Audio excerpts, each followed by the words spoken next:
Chapter 662. Looking towards the source of the voice, they saw a dignified newcomer with an extraordinary bearing.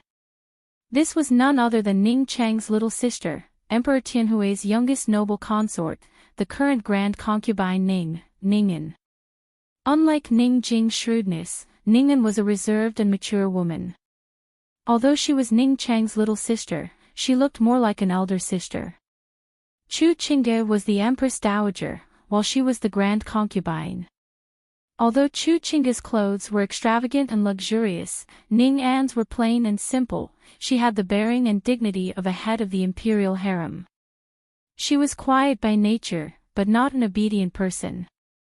She'd hidden herself in Emperor Tianhui's harem for years and occupied the position of noble consort.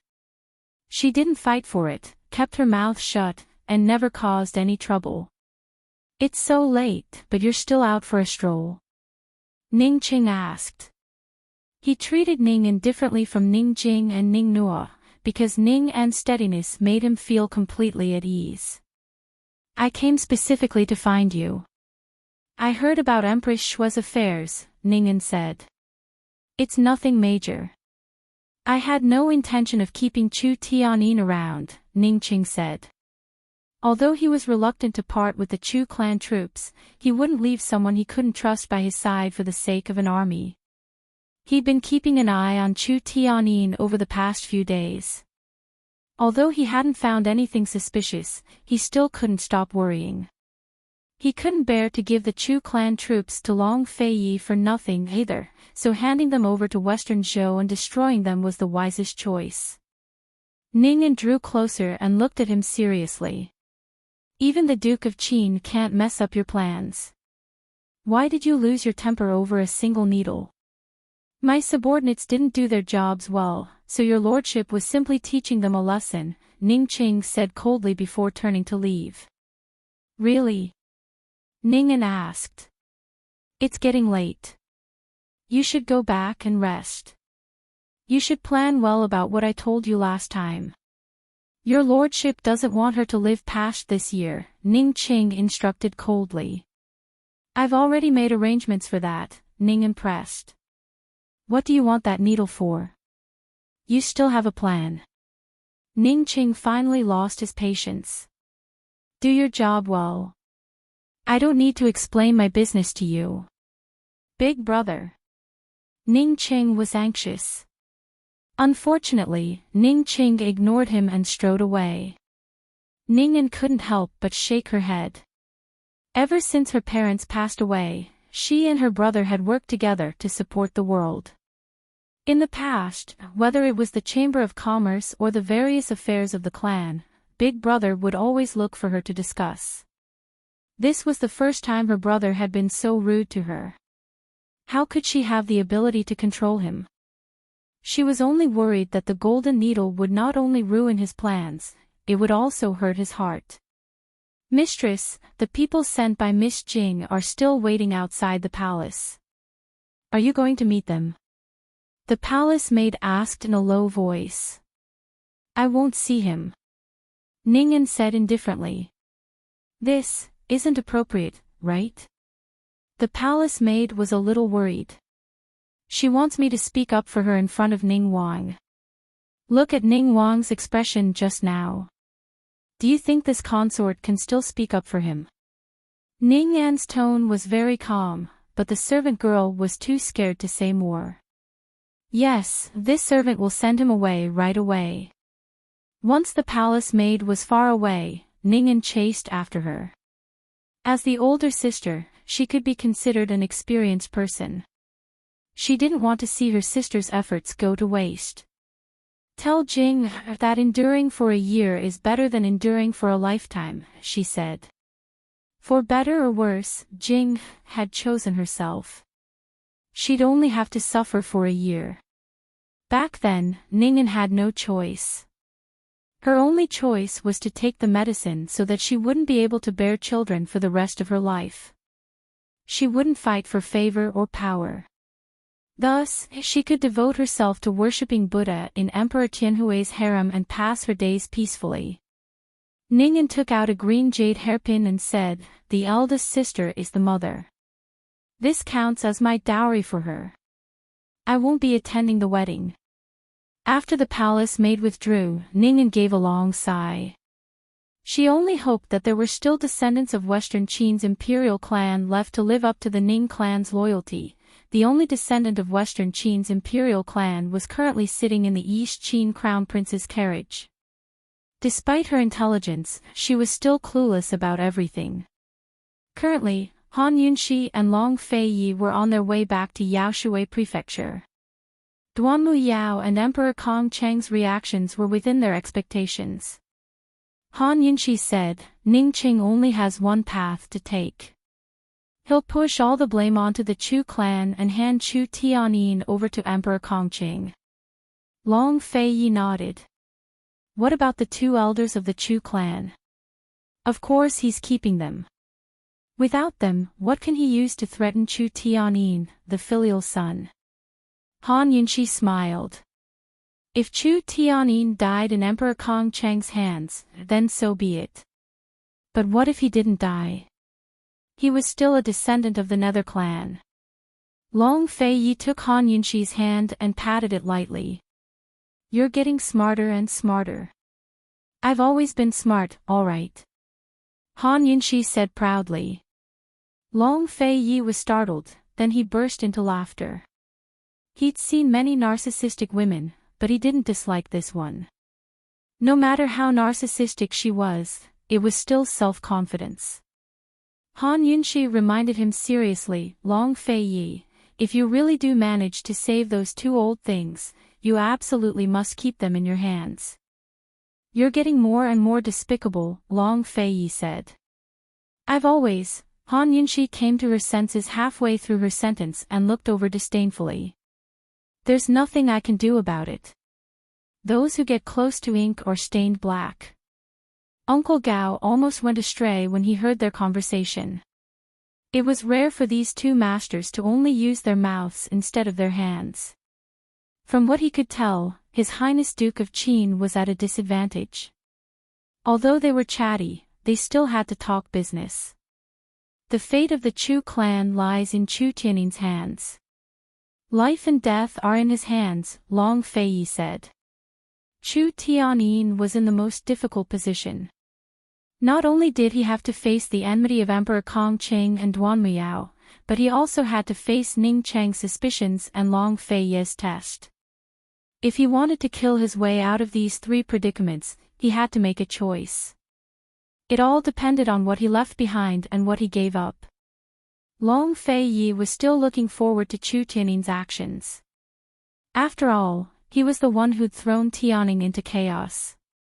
Chu Tianyin would probably make a move within the next few days. Han Yunxi suddenly asked, "Long Feiyi, why did Chu Tianyin think of seducing you?" Although there were no eternal allies or eternal enemies, Chu Tianyin wouldn't go so far as to seek Long Feiyi out. Long Feiyi was at least half responsible for the Chu clan's current predicament. "Because no one can help him besides your lordship." Although Chu Tianyin had been persuaded by Gu Beiyue, Long Feiyi's words were the truth. A few days later, Han Yunxi and Long Feiyi returned to the Yaoshui estate. They'd just gotten out of the carriage when Chu Shifeng came to report, "Your Highness, esteemed Wang Fei, Chu Tianyin has admitted his crimes." Admitted his crimes? Long Feiyi didn't understand. It counts as a confession. He admitted that he was the one who killed Empress Shui, and said that if Western Zhou wants to invade Fenglin Prefecture, they'll have to go through his Chu clan troops first. Chu Shifeng reported. "What's he singing now?" Han Yunxi was lost. If she hadn't known beforehand that Chu Tianyin was planning to rely on Long Feiyi, she would have believed that he was loyal and devoted to Ningqing.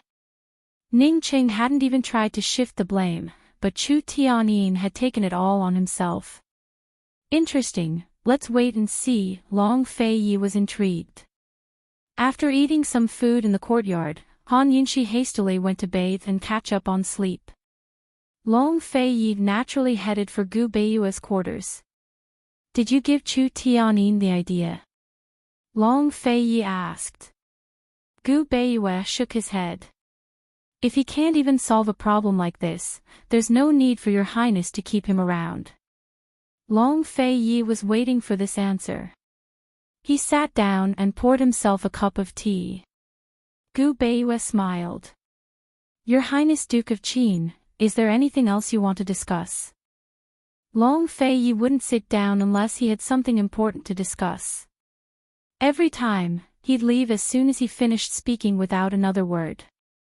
Your dantian is damaged, so why was it able to reflect this prince's true qi? Long Fei Yi had been wanting to ask this question for a long time, and he just happened to have some free time today. This one has been pondering over it these past few days, but unfortunately. Gu Beiyue sighed. He didn't explain much, only saying indifferently, a doctor doesn't treat himself. So be it. Hand, Long Fei Yi said. Gu Beiyue was slightly taken aback, but he quickly extended his hand. He hadn't expected Long Fei Yi to take his pulse for a second time. Long Fei Yi felt for a long time, but couldn't find anything. Suddenly, he grabbed Gu Beiyue's hand and placed their palms together, once again transferring true qi to Gu Beiyue. Not long after, the true qi was reflected back. If Long Fei Yi hadn't been sitting so steadily, he probably would have been flung out long ago. Last time, it had happened so suddenly that Gu Beiyue didn't seriously feel it. This time, he closed his eyes and seriously felt the changes in his dantian. Long Fei Yi didn't disturb him, drinking tea while waiting. Gu Beiyue seemed to have discovered something and tried to circulate his qi. At first, it went smoothly, but after a while, he spat out a mouthful of blood, his whole face turning pale. What's the situation? Long Fei Yi asked. Gu Beiyue looked at him for a long time, then said seriously, this one's dantian, perhaps it can be saved. Why do you say that? Long Fei Yi was surprised. When he was injured, he had a blood clot in his dantian, seriously injuring his dantian and crippling his inner qi. Now, it seemed that it wasn't the case. Now, it didn't look like a blood clot, but more like a qi clot. Blood clot and qi clot could both cause serious injuries to the dantian, but the consequences were different. Maybe it's because the true qi clot in the dantian, causing the qi to not flow smoothly and unable to circulate. Gu Beiyue said seriously. Long Fei Yi was an expert, so he understood immediately. Gu Beiyue's true qi and inner qi might not have completely disappeared, but it could be because the true qi clot in his dantian, causing his inner qi to be unable to circulate. If the true qi was allowed to flow smoothly, there was a possibility that the dantian could recover, and once the dantian recovered, the inner qi could be restored. The thing that's resisting this prince's true qi is that clot of qi. Long Fei Yi asked. It's very likely. Gu Beiyue's eyes revealed joy. It was fortunate that he could stand up. If he could recover his inner qi and the shadow technique, that would be extremely fortunate. If I lose it, it's my fate, but if I gain it, it's my fortune. Long Fei Yi's eyes flashed with a touch of complexity, and he asked lightly, how sure are you that you can recover? Dissolving the blood clot wasn't difficult for Gu Beiyue, but the true qi and inner qi were completely lost, so the blood clot didn't have much of an effect. If there was a qi clot, the true qi and inner qi would still be there, but it was clotted and suppressed. Once it was unblocked, the true qi would cover the body, and the true qi would nourish the dantian, and the inner qi would recover in a few days. Unblocking the blood clot shouldn't be difficult for Gu Beiyue, right? Gu Beiyue didn't answer Long Fei Yi's question, but smiled and asked, if this one recovers, will your highness still be at ease with this one? Chapter 663. If Gu Beiyue recovered his shadow arts, would Long Fei Yi still be able to control him? Long Fei Yi's reply was, if you need any good medicine, let your lordship know." So speaking, he rose to leave. Gu Beiyue watched Long Fei Ye's retreating form with emotion. "In the end, I didn't choose the wrong person." At this moment, Lil Thing slipped out from the side and jumped onto the tea table. It still didn't know that the gentleman had a chance to recover his martial arts, but was waiting for the day to come. Gu Beiyue held Lil Thing in his arms and gently scratched its chin. His voice was as gentle as water as he asked, "Comfortable?" "Very comfortable." Just hearing his voice was soothing, much less being caressed. Lil Thing's expression was intoxicated, as if it had fallen into a pot of honey. What made it happiest was seeing the gentleman and Papa Long coexisting peacefully. Like this, it could watch over both the gentleman and Mama Yunxi without having to separate. "All right, go play by yourself. Be good." Gu Beiyue gently set it down, not forgetting to scratch its little ears. "Go on." But Lil Thing's legs gave way and it fell on its butt. He was so gentle that its legs went soft. How could there be such a warm man in this world? "Hungry?" Gu Beiyue smiled, his smile as mesmerizing as the warm sun. Lil Thing rolled off the table and slipped away. If it stayed any longer, something even more embarrassing would happen. Gu Beiyue didn't know what was wrong with Lil Thing, but he didn't take it to heart. Since there was a chance to recover his martial arts, he'd be busy in the coming days. Silence reigned in the Yaoshui estate as Long Fei Yi and Han Yunxi waited for Chu Tianing's show while worrying about Tang Li's marriage. Ning Qing, who'd been unmoving this entire time, finally couldn't sit still. Neither Duanmu Yao nor Emperor Kong Qing believed Chu Tianing's words. Duanmu Yao specifically asked Chu Qingge to come out and meet her, while Emperor Kong Qing wanted Ning Qing to withdraw his troops from Fenglin Prefecture and publicly apologize. "Chu Tianin, what did you say to Emperor Kong Qing?" Ning Qing asked coldly. Chu Tianin stared straight into Ning Chang's furious eyes. "I was the one who killed Empress Shui. If Western Zhou dares to invade Fenglin Prefecture, they'll have to go through my Chu clan army first. Just say that. If Your Highness Ning Wang doesn't believe me, you can ask the people in the tent. When I wrote the letter, many people saw it." The people around Chu Tianin were all arranged by Ning Qing, and had long since reported this matter to him. He was rather surprised that Chu Tianin would take the initiative to admit his guilt. Back then, he had wanted to push all the blame onto Chu Tianin and was worried that Chu Tianin would refuse. "Emperor Kong Qing isn't satisfied with handing you over. What else does he want?" Ning Qing icily said. "Your lordship's handing you over is giving him a way out. If he wants to go to war, your lordship isn't afraid of him. This one finds it strange as well. If Your Highness Duke of Ning doesn't believe me, then I have nothing to say. You can do as you please." Chu Tianin sighed helplessly.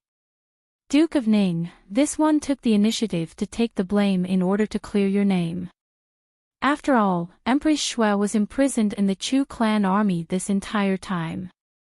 Neither you nor the Empress Dowager had anything to do with this matter. I never expected them to still cling on to you and the Empress Dowager. As this one sees it, Emperor Kong Qing and Duanmu Yao don't just want to avenge Empress Shui, do they?" Ning Qing grew alert at these words. "What do you mean?" Chu Tianing's 3 words immediately convinced Ning Qing that he was referring to the Long Tianmo. As this one sees it, Emperor Kong Qing will use this chance to join forces with Long Tianmo to attack Tianing from the east and west. Their target isn't this one or you, but the Empress Dowager and the young emperor. Chu Tianin said in a low voice. When he saw Ning Chang's dark expression, he continued, Emperor Kong Qing will use Empress Shui's murder as an excuse to launch a punitive expedition against Tianing. Long Tianmo will use the excuse of Quang Zhengji to eliminate the demon Empress Dowager and the young emperor. It's perfectly justified for the 2 of them to join forces. Ning Qing glanced at his deputy general and asked, "Has there been any movement from Long Tianma's side?" Tian'an has been mobilizing troops ever since the western regions fell into chaos. They haven't made a move yet, but they're ready to make a move at any time, the deputy general replied. Ning Qing narrowed his eyes and looked at him from the side. His expression was dark and callous as he rubbed his chin, his entire body emanating a dangerous aura. If Chu Tian'an hadn't mentioned it, he would have forgotten about Long Tianma. After some hesitation, he said, "Let's wait and see. Your lordship will see what they're planning. Then this one." Chu Tian'an trailed off. Ning Qing smiled coldly. "What difference does it make whether you admit to those crimes or not? As long as your lordship doesn't let go, what can Emperor Kongqing do to you?" Without a doubt, Ning Qing wouldn't release the Chu clan troops. Once Emperor Kongqing and Long Tianma started working together, every single one of his soldiers would be nervous. Chu Tian'an knew that he was safe for now. Chu Tian'an clasped his hands to hide the mocking smile in his eyes. "Many thanks to your Highness Duke of Ning." After Chu Tian'an left, an attendant came to report, "Your Highness Duke of Ning, the Empress Dowager is outside asking for an audience." That sounded laughable.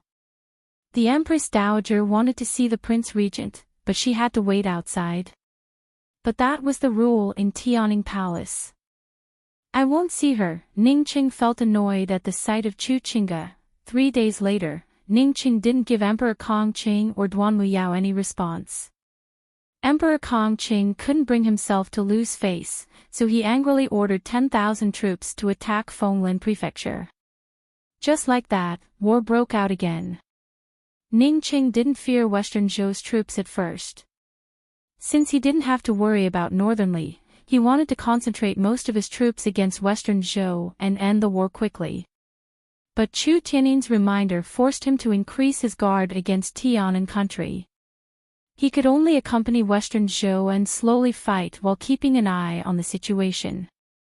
Actually, Emperor Kongqing didn't want to start a war, but Ning Cheng's attitude left him with no way out. When the Empress was kidnapped, he placed righteousness before family and refused to be threatened by the Chu clan troops. Now that the Empress was dead, he had to take a firm stance or else both he and Western Zhou would lose face. Meanwhile, Long Tianma only looked like he was itching to make a move, but he had no intention of doing so. Now that Western Zhou and Tianning were at war again, Great General Mu finally nodded his head. With the slogan, "Kill the Demon Empress and revive Tianning," he sent out his troops to start a small skirmish in Tianning's east to keep Ning Qing in check. At the same time, he expressed his goodwill to Western Zhou and expressed his willingness to continue the marriage alliance. In this way, Chu Tian'an's words to Ning Qing were verified. It had to be said that Chu Tian'an was a genius. As for Duan Muyao, she waited a few days without seeing Chu Tian'an, so she used Celestial Mountain's name to issue an edict to the Jianghu. She personally snuck into West Jing's imperial palace to assassinate Chu Qingge, but her internal injuries were too severe for her to hurt the woman. Still, Chu Qingge was frightened and on guard all day. She couldn't even sleep at night. In the end, Ning Qing didn't understand Emperor Kongqing and Duan Muyao as well as Chu Tian'an. If only Ning Qing had given Emperor Kongqing a way out of the situation, things wouldn't have turned out this way. Unfortunately, Ning Qing had fallen for Chu Tian'an's instigation. Chu Tian'an's given Ning Qing big trouble. Gu Beiyue grinned. "Your Highness Duke of Qin, he's not a useless man, is he?" Long Fei got straight to the point. "Tell him that your lordship is definitely saving the Chu clan elders. Chu Tian'an was such a shrewd man that he'd be a disaster if he wasn't kept in check." Long Fei naturally had to keep the Chu clan elders in his hands. "Could it be that your highness already knows their whereabouts?" Gu Beiyue smiled faintly. Chu Yuni was the man who'd crippled his martial arts, but Gu Beiyue was still smiling at the mention of the man. It was hard to fathom. The day of Tang Li's wedding is the best time to save them, Long Feiyi said. Gu Beiyue immediately understood. The Chu clan elders were probably imprisoned in Cloud Realm Trade Consortium's headquarters. In a few more days, the consortium would hold a wedding, so it was a good chance to save them. Ning Qing had imprisoned the Chu clan elders in Cloud Realm Trade Consortium's headquarters, which was the safest place. No one would think that the Ning clan had any connections with the consortium. If Chu Tianyin hadn't revealed the truth, Long Feiyi and Han Yunxi would never have guessed that the Ning clan was the D clan of yesteryear. Long Feiyi and Gu Beiyue both knew about the mystery of the D clan, but Ning Qing was still skeptical of Chu Tianyin. It was likely that he still didn't know that his family's secret had been exposed. Within a few days, the battle lines at the border between Western Zhou and Tianning grew longer. Meanwhile, Tianning and Tianning were fighting fiercely in the east. Ning Qing had no time to worry about Ning Jing's wedding. Meanwhile, Long Feiyi and Han Yunxi had nothing better to do. Han Yunxi even had time to prepare a big gift for Tang Li. She and Long Feiyi went to visit the Tang clan for the second time. The night before, Long Feiyi received a letter from the old man in Kenzhou. It didn't mention anything about Empress Shui, but only asked how his body was doing and whether he'd recovered from his internal injuries. His master knew that he'd recovered from his insanity, which was why he'd ridden back. He didn't show the letter to Han Yunxi. Since his master hadn't mentioned Empress Shui, he'd just let it pass. By the time Han Yunxi and Long Feiyi arrived at the Tang clan, Lady Tang and Aunt Ru had already prepared the betrothal gifts for the marriage proposal.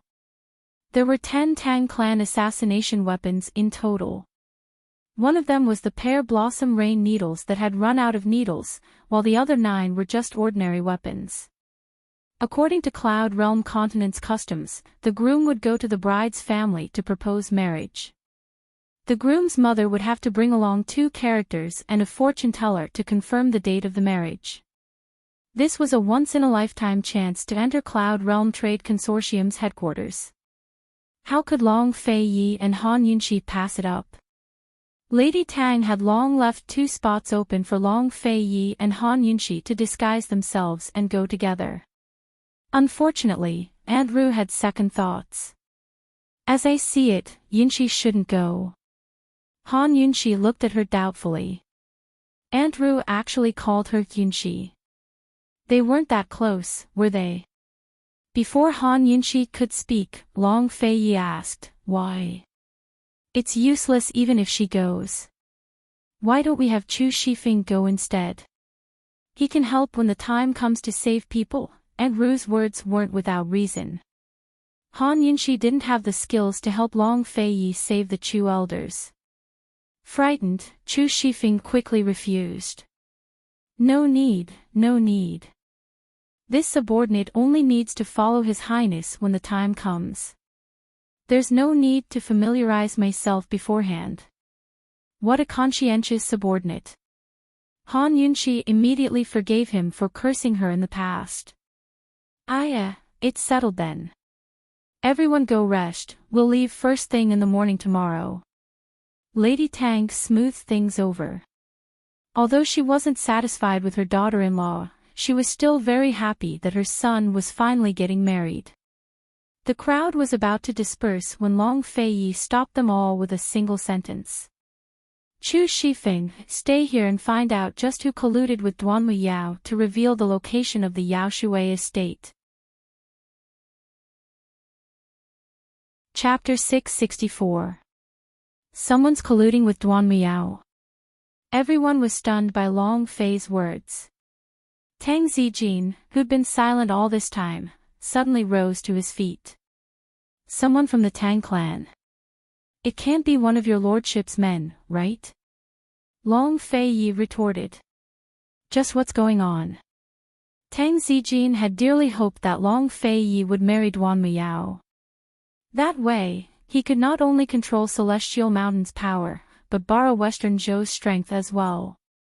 But even so, he was clear that they were destined to be enemies with Duanmu Yao. Chu Shifeng explained the entire situation to Tang Zijin and Lady Tang, who were both stunned.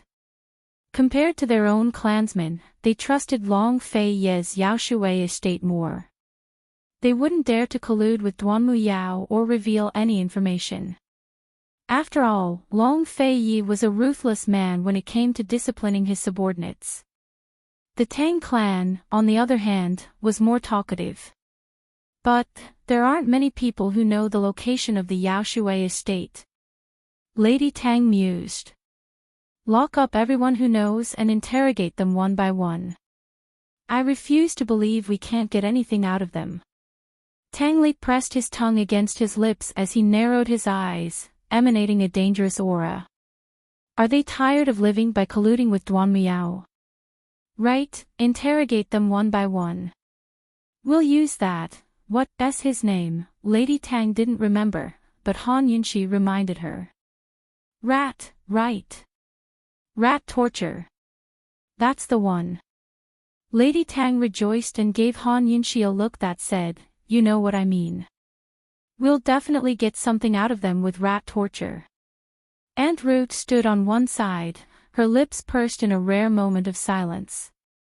This is a big deal. It's better to kill the wrong person than miss the chance. Our Tang clan will never allow traitors to exist. Tang Zijin's expression was stern as he said sternly, Iru, don't go. I'll leave this to you. You and Chu Shifeng investigate thoroughly. No matter who it is, we won't tolerate it. Aunt Ru dearly wanted to go with Lady Tang to propose marriage, but the situation made her uneasy. She couldn't refuse. Aunt Ru, is there a problem? Long Fei Yi asked. No. How could there be a problem? Aunt Ru hurriedly said, Tang Li's marriage is a big deal, but this is even more important. Don't worry, leave this matter to me. Chu Shifeng, cooperate well. If there's any progress, report to me at any time. Long Fei Yi instructed. This subordinate understands. Chu Shifeng acknowledged respectfully. Long Fei Ye's tone and attitude weren't friendly at all.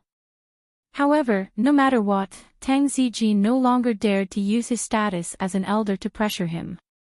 Fortunately, the traitor incident didn't cause any major losses. Otherwise, even he, the sect leader, wouldn't be able to escape punishment. That night, Long Fei Yi stayed in Tang Li's courtyard. In Tang Li's words, he was very nervous the night before the marriage proposal because he had to have a heart-to-heart talk with his elder brother, Long Fei Yi. Han Yunxi stayed in Mrs. Tang's room. In Mrs. Tang's words, she was very excited the night before and had to find someone to plan some things with. As for Aunt Ru, Chu Shifeng had pestered her all night to investigate the traitor incident. She didn't get any rest at all. Early next morning, Han Yunxi and Long Fei Yi put on the Tang clan's special human skin masks. Han Yunxi was disguised as Lady Tang's servant girl while Long Fei Yi was a guard. The two of them stood on either side of Lady Tang, looking like a perfect match. Although it was just a marriage proposal, the procession was still quite impressive. It was lined up in front of the Tang clan gates, far surpassing Han Yunxi's honor guard when she got married. Four guards led the way while Tang Li rode behind them on his tall horse. Behind them was Lady Tang's carriage, with Han Yunxi sitting inside with Tang Feijin. Long Fei Yi rode beside the carriage to guard it. Behind them were the wedding nanny and fortune teller. The betrothal gifts were at the very back. Besides the 10 assassination weapons, there were also 10 carriages full of gold and silver. Lady Tang had only prepared 2 carriages as a formality, but Han Yunxi said, Cloud Realm Trade Consortium doesn't lack money. Neither does our Tang clan. No one else understood, but Lady Tang knew what she meant. Using her status as the clan head's wife, she bypassed the complicated procedures and ordered people to bring out 8 carriages from the storehouse. Everything was ready and they were about to set out when Aunt Ru rushed down the mountain. Wait! Lady Tang lifted the curtains and looked over unhappily. It's the auspicious hour. What are we waiting for? We'll talk when we get back. Didn't we agree on 2 carriages of betrothal gifts? Why are there 10 now? Aunt Rue asked. Lady Tang wasn't good at managing money, so she didn't even know how much silver she had in her pouch. Aunt Rue was the one in charge of money. We'll talk when we get back. It's not good to miss the auspicious hour. Lady Tang said unhappily. It's just a marriage proposal, so what's there to look at the auspicious hour? If we bring so many gifts, those who don't know will think we care about that girl a lot. 2 carriages are enough as a formality. Aunt Rue was a miser. Han Yunxi sat in the carriage with her eyes closed. She didn't want to argue with Aunt Rue. I only have 1 son, and the Tang clan only has 1 young master. No matter what, his marriage can't be shameful. This betrothal gift is the face of the Tang clan and Tang Li. We can't lose it. It's settled. Men, let's go. Lady Tang was very decisive. Sister-in-law, didn't we already agree on this? Aunt Rue was anxious. Before Han Yunxi and Long Feiyi came, she and Lady Tang had been discussing this matter all day. From the marriage proposal to the wedding, to the marriage, and even how they would make things difficult for Ning Jing when they had children in the future.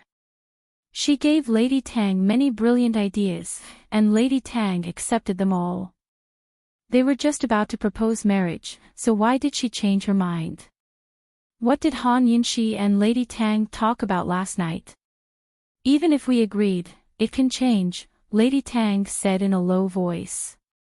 Lady Tang said in a low voice, don't interfere in Tang Li's affairs. Hurry up and find that traitor. Otherwise, I won't be able to rest easy.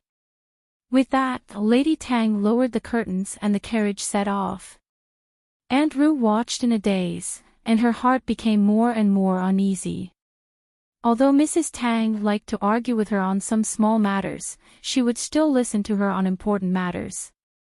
Lady Tang didn't even tell her about the betrothal gift.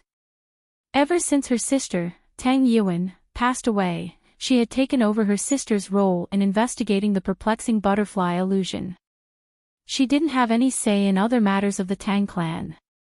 After all, her brother and sister-in-law were in charge. Later, because Lady Tang was lazy and didn't care much, she helped her. As she helped, her power grew, and she even took control of the Tang clan's finances. Aunt Rue was dedicated to the Tang clan and East Qin, but she was still selfish. After being in power for so long, she was always afraid of losing it.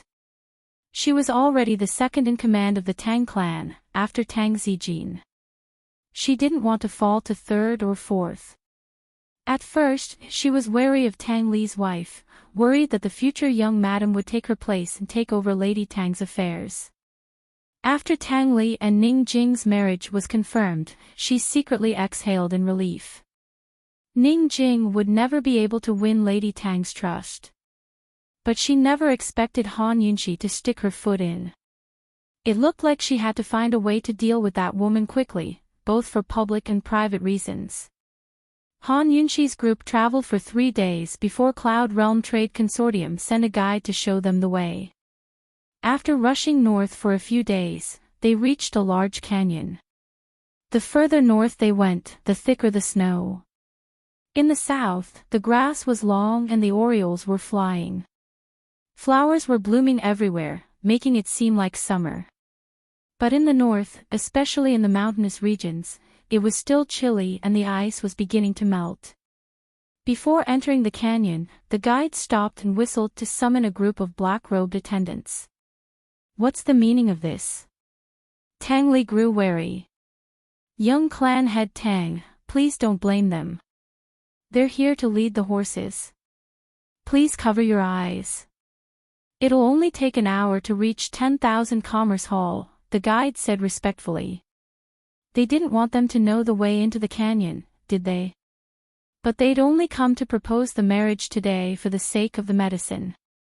Their main goal was to scout the way. And if this young lord isn't willing? Tang Li asked coldly.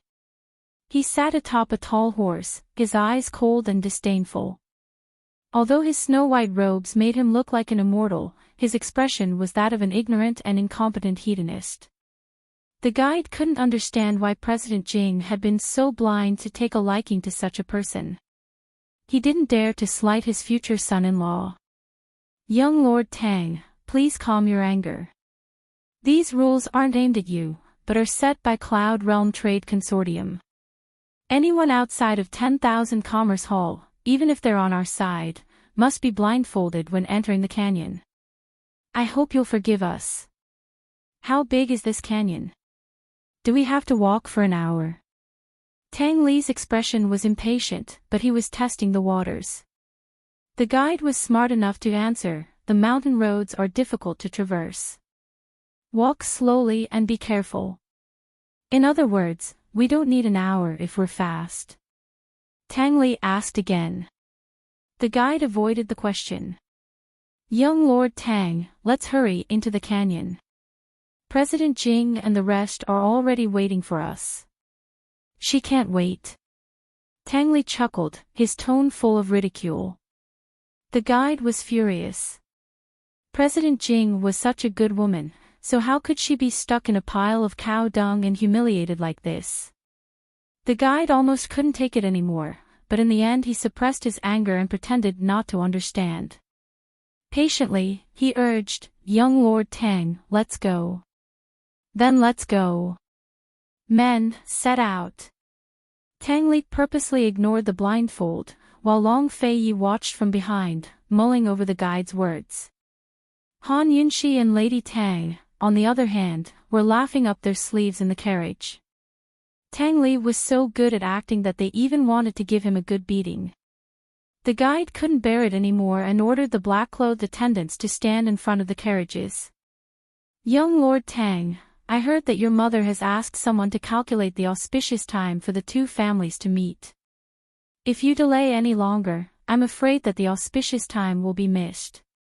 Please blindfold yourself and follow me into the canyon. The guide's tone was heavy. There are still 2 hours before the auspicious time my mother calculated. Didn't you just say that it only takes an hour to enter? What's the hurry?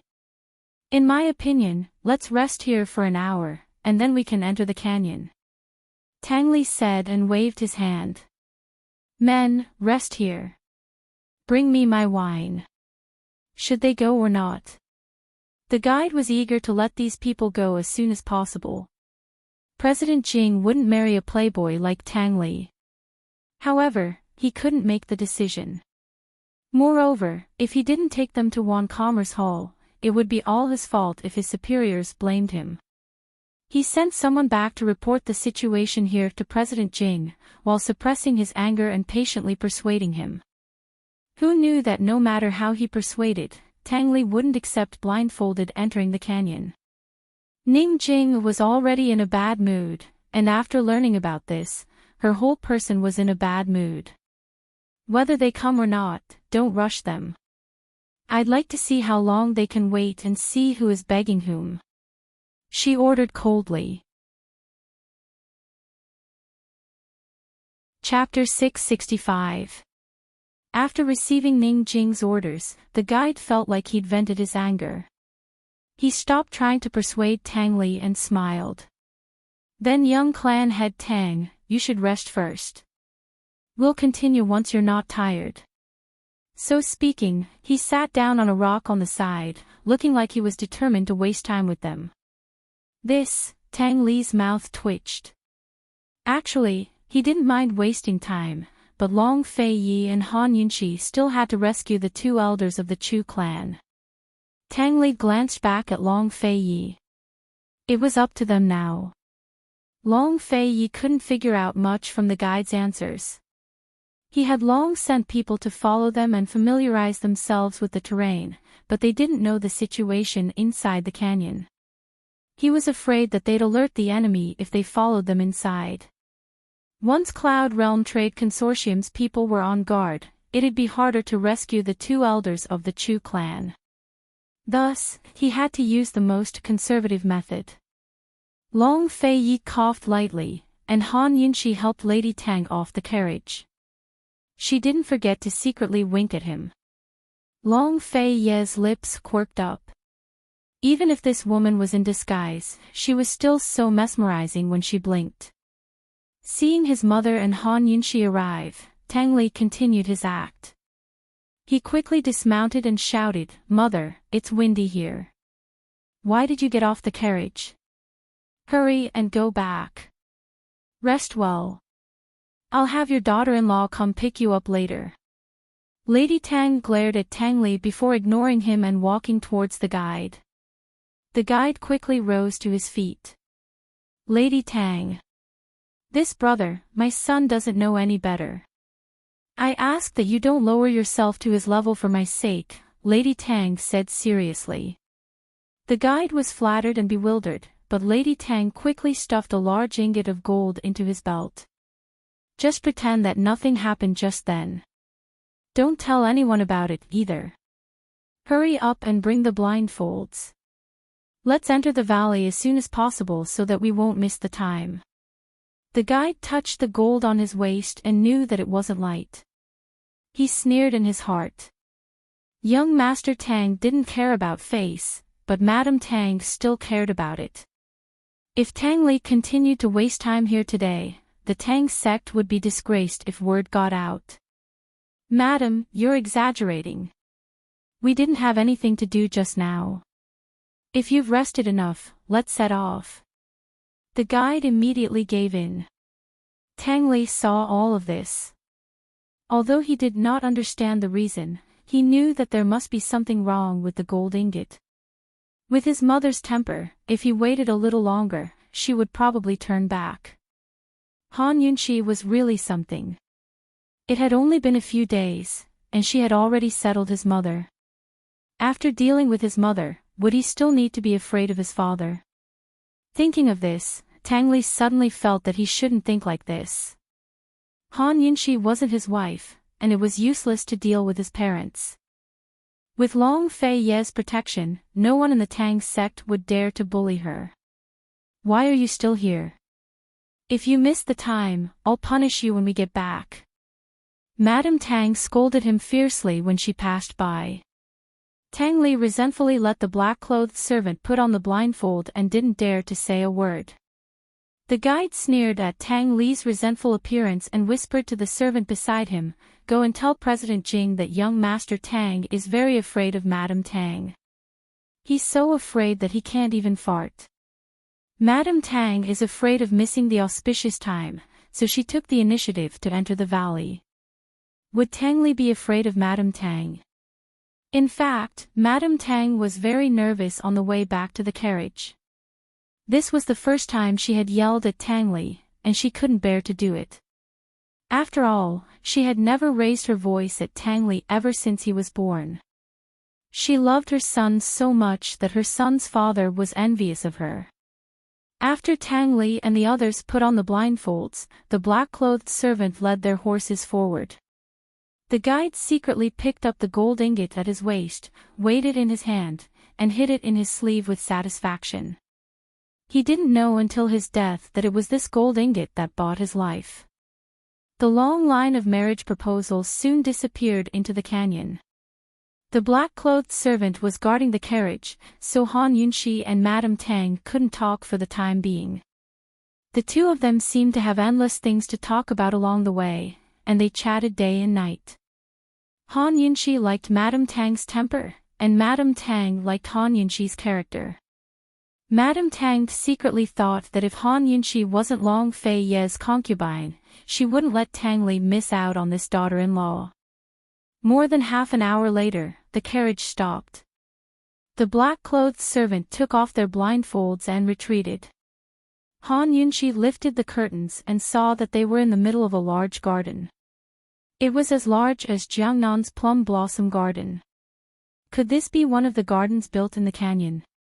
Directly in front of them was a magnificent palace hall, resplendent in gold and jade, no less imposing than the imperial families. An old man dressed in soft, gold-threaded robes stood in front of the hall. When he saw Tang Li get off his horse, he slowly walked over. Tang Li's heart was filled with doubts. This old man's clothes were extraordinary, and his aura was extraordinary. The guide hurried forward to introduce him.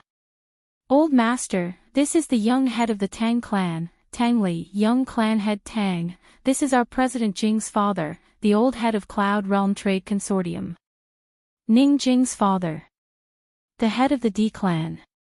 A complicated look flitted past Tang Li's eyes before he quickly bowed. Nice to meet you, nice to meet you.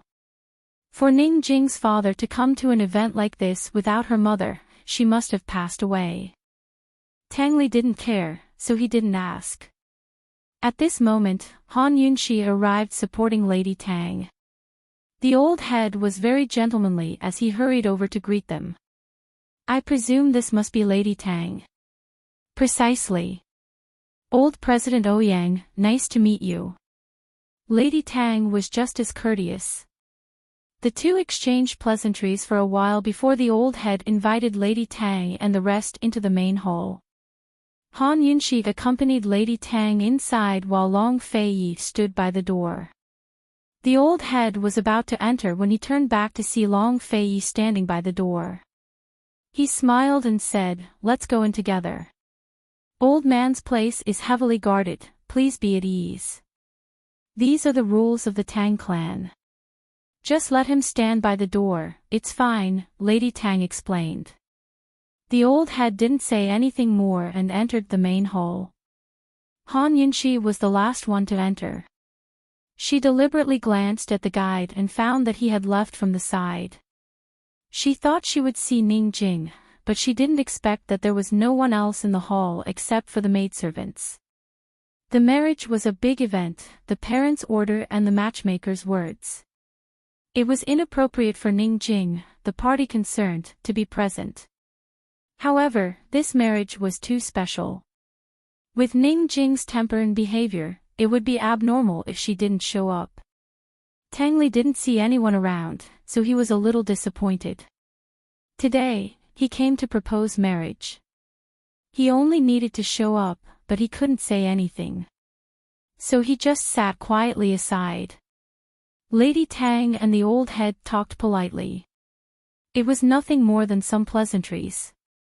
After a while, they asked for Ning Jing's birth characters and asked the fortune teller to arrange the marriage on the spot. The fortune teller had arranged it in advance.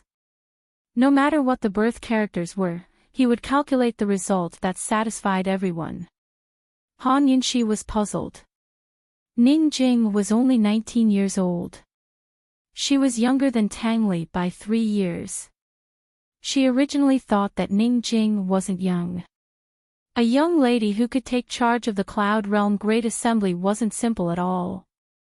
Putting aside all kinds of complicated relationships, Tang Li, a second-generation rich kid who didn't think about making progress all day, could actually make a profit by marrying Ning Jing.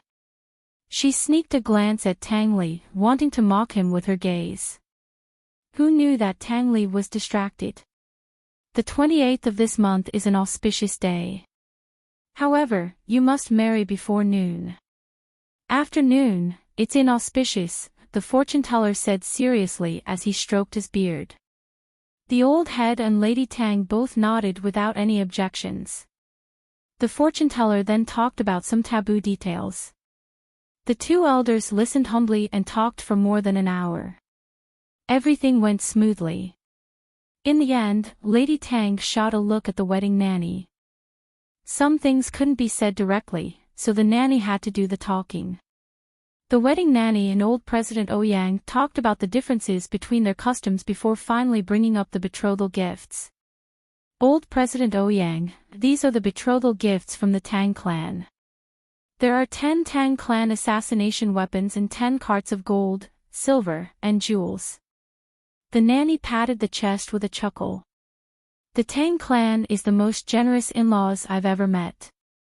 Leaving aside the 10 assassination weapons, just these 10 carts of gold, silver, and jewels are the best betrothal gifts in Cloud Realm continent. The Tang clan is full of sincerity. President Jing is very fortunate. At this moment, Ning Jing's lips curved into a disdainful smile. 10 carts of gold, silver, and jewels was indeed a large sum, but she didn't care for them. The wealth she controlled and contributed to Cloud Realm Trade Consortium every year was more than 100 or 1,000 times more than these 10 carts. She was more interested in the Tang clan assassination weapons, because her big brother had specifically told her to keep them. President Ouyang stood up and looked over the gold, silver, and jewels one by one before his gaze settled on the chest containing the weapons. The wedding nanny quickly opened it up and saw 10 smaller chests inside. She opened them one by one before introducing the pear blossom rain needles. This is the Tang clan's second-ranked treasure and has always been in the young clan head's care.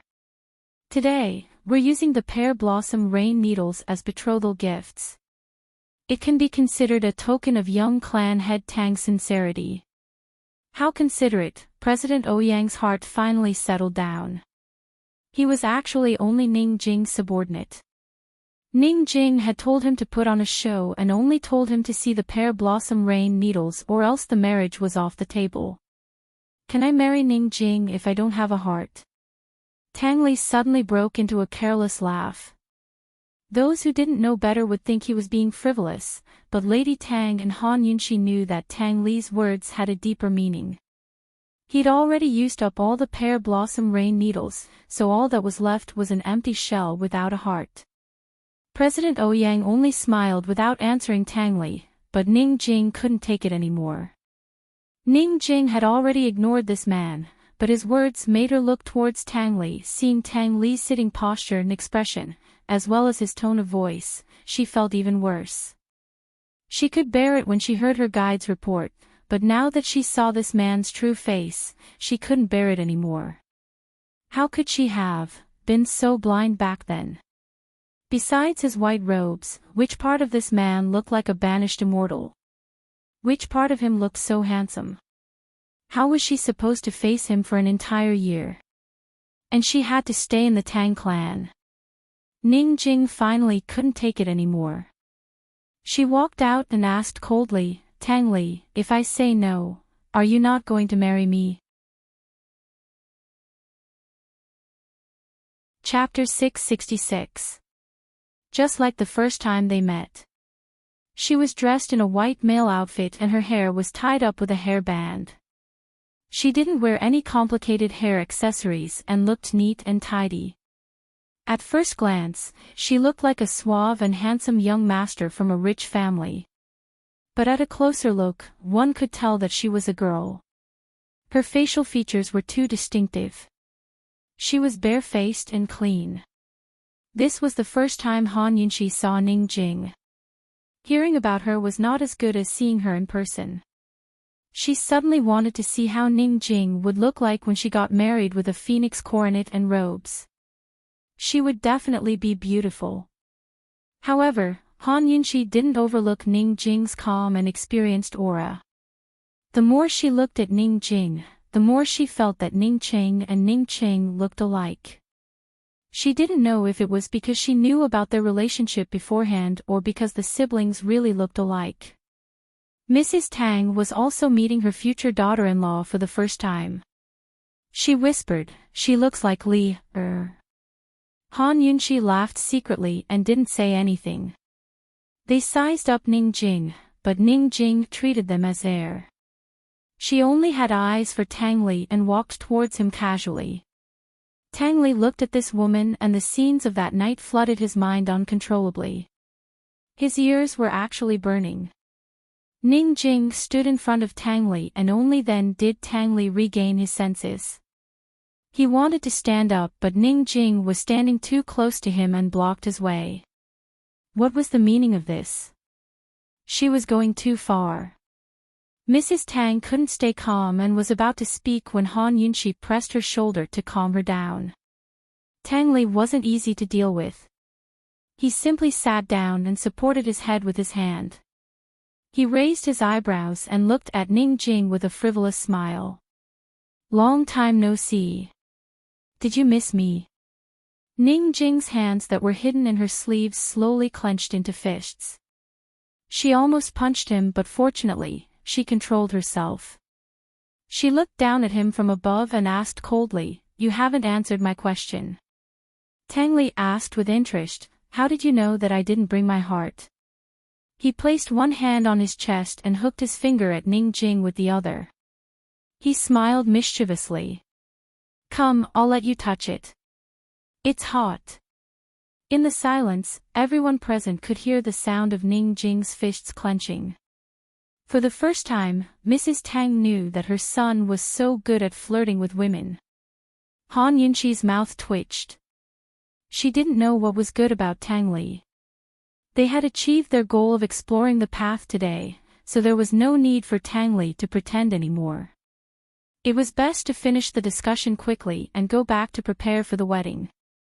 If he wanted to tease Ning Jing, he would have plenty of time in the future. Why did he have to behave atrociously in Ning Jing's territory? Sure. Ning Jing smiled and leaned down. She placed one hand on the armrest of Tang Li's chair and reached for his chest with the other. Tang Li was stunned. He didn't expect that this woman would dare to do it in front of everyone. Tang Li's hand pressed firmly on his chest and didn't move. Ning Jing didn't touch his hand. Instead, she reached into his shirt and pushed Tang Li's hand away bit by bit. Tang Li's entire body tensed up. He was so nervous that he let go of his hand. Soon, Ning Jing accurately touched his chest. She pressed it lightly and her lips curled into a sneer. At this moment, everyone around them was on high alert. Even Han Yunxi, who didn't know martial arts, was frightened. In this situation, Ning Jing could kill Tang Li with just a thought. However, Tang Li didn't feel threatened at all. He stared blankly at Ning Jing and smelt the pleasant fragrance on her body. He didn't look at her seriously that night. Now that he looked at her up close, he realized that she was really beautiful. Han Yunxi pushed Mrs. Tang. Mrs. Tang quickly said, "Tang Li, don't be rude." Who was she teaching a lesson to? Tang Li finally came back to his senses. He quickly pulled Ning Jing's hand away and pushed her away without a trace. It was just a joke. Jing, you don't mind, right? Jing, Her parents died early, and the elders in the clan never called her that. What right did he have to call her that? Ning Jing's eyes flashed with disgust, but she smiled. So it was a joke. So you don't want to marry me? Tang Li was speechless for a moment. He didn't know how to answer her. Ning Jing laughed. It was just a joke. Young Master Tang, you don't mind, right? Why would I? Tang Li didn't want to argue with her anymore. When he married her into the Tang sect, he would see how he could subdue her. Cough, cough. Ning Jing, don't be rude.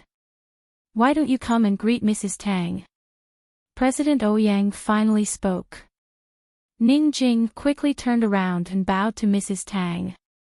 She was natural and graceful, respectful and not humble. Get up quickly. Let me take a look.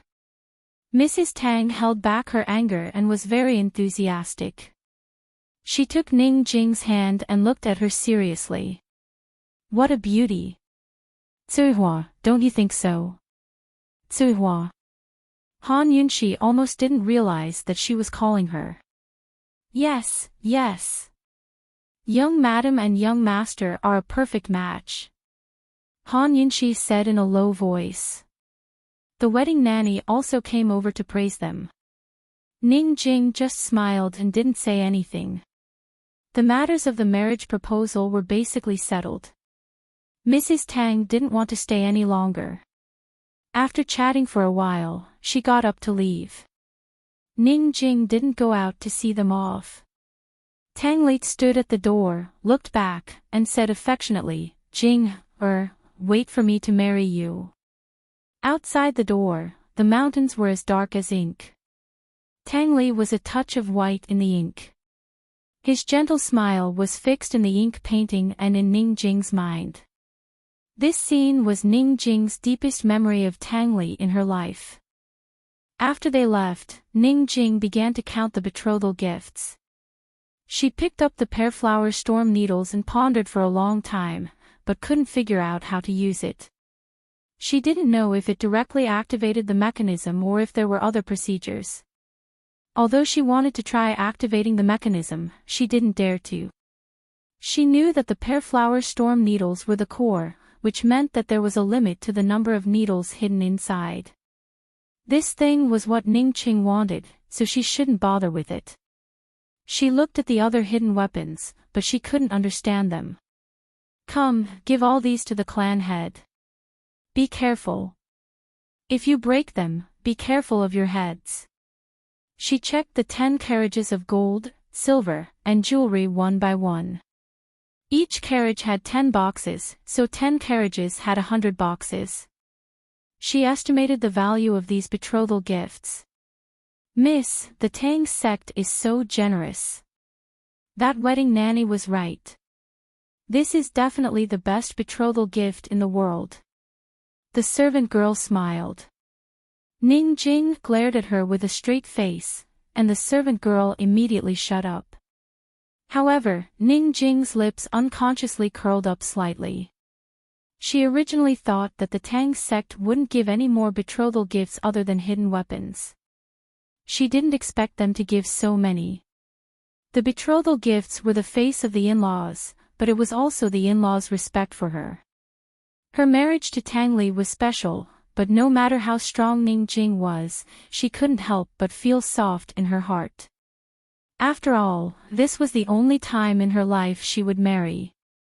Ning Jing felt a little nervous as she gently stroked the chest of betrothal gifts. She was really going to get married. At this moment, Ning Nuo walked out with a smile. Ning Jing, you received such a large sum of betrothal gifts. How will Cloud Realm Trade Consortium give you a dowry now? I said before, you don't need to worry about my affairs. Scram. Ning Jing hated Ning Nuo more than anyone else, not Tang Li. I just came to remind you that Lady Tang said there was no need for a dowry. The Tang clan can still support you. Ning Nuo reminded her. The Tang clan gave so many betrothal gifts that it's obvious they don't lack money. That mother-in-law of yours is very formidable. Ning Jing understood that if she didn't bring enough dowry, her mother-in-law would eat her alive. Someone come, bring me the list of names of Cloud Realm Trade Consortium's arms dealers. Ning Jing said coldly. Ning Jing grew alarmed. What do you want to do? It's none of your business. Try spouting nonsense again. Ning Jing warned coldly. Ning Jing, I'm warning you now. If you give the arms dealers to the Tang clan, Big Brother won't forgive you.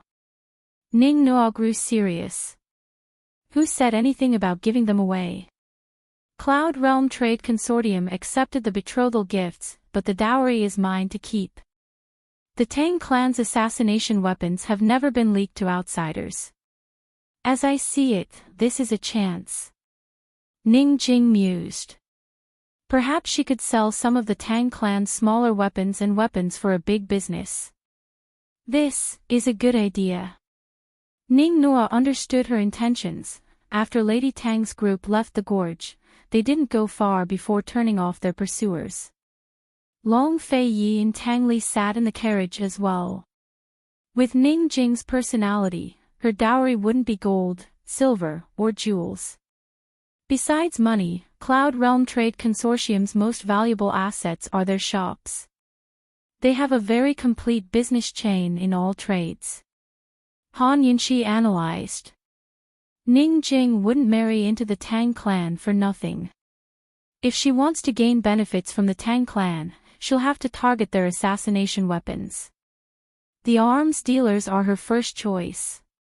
The dowry is in her hands, so there's a risk. Be careful not to lose the Tang clan. Tang Li said. Although Cloud Realm continent had gunpowder weapons, they were few and far between. Wars were still fought with cold weapons, so the arms dealers were a very sensitive trade. Ning Jing wasn't so stupid. Long Fei Yi patted Tang Li on the shoulder and said coldly, "She's already yours. Can't you get her things?" He was entrusting the heavy responsibility to Tang Li. Tang Li looked at Han Yunxi under pressure. "Sister-in-law, is that so? What's mine is the Duke of Qin's, and what's the Duke of Qin's is mine. So what's mine is still mine." Han Yunxi grinned. Long Fei Yi didn't have any objections. Tang Li exhaled and leaned weakly to one side. He was at a loss. How should he turn Ning Jing's things into his? In a few more days, his carefree days would come to an end. "Yunxi, that gold ingot?" Lady Tang asked worriedly. "Don't worry. That gold ingot will be a pathfinder. At the very least, it'll lead us to the entrance of the main hall." Han Yunxi's gold ingot had a lot of secrets. When the last day of the month came, Tang Li would come to marry his wife. She and Long Fei Yi would then come to rescue them. Over the next few days, they had another important task to take care of, and that was to ferret out the Tang clan traitor. After returning to the Tang clan, Long Fei Yi immediately found Chu Shifeng and Aunt Ru to understand the details of the investigation. "There are still 10 or so people we haven't interrogated yet. The rest can be eliminated as suspects," Chu Shifeng replied honestly. "And if we can't get anything out of those 10? Long Fei Yi asked. Chu Shifeng found himself in a difficult position.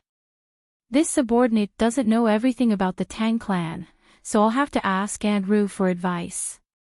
Interrogate them first. As I see it, the traitor must be among those 10 or so people. If rat torture isn't enough, we could try something else. I don't believe there's anyone who doesn't fear death. Anyone who dares to betray the Tang clan will die." Unlike her previous silence, Aunt Ru was back to her usual ruthless and decisive self. A complicated look flickered past Long Fei Ye's eyes before he said coldly, "Bring the rest of the people here. Your lordship will interrogate them personally." Chapter 667. Long Fei Yi was going to interrogate them himself. A complicated look flitted past Aunt Ru's eyes before she said hastily, "That's inappropriate, right? As I see it, it's best if you and Yunxi don't show your faces in public for the next few days.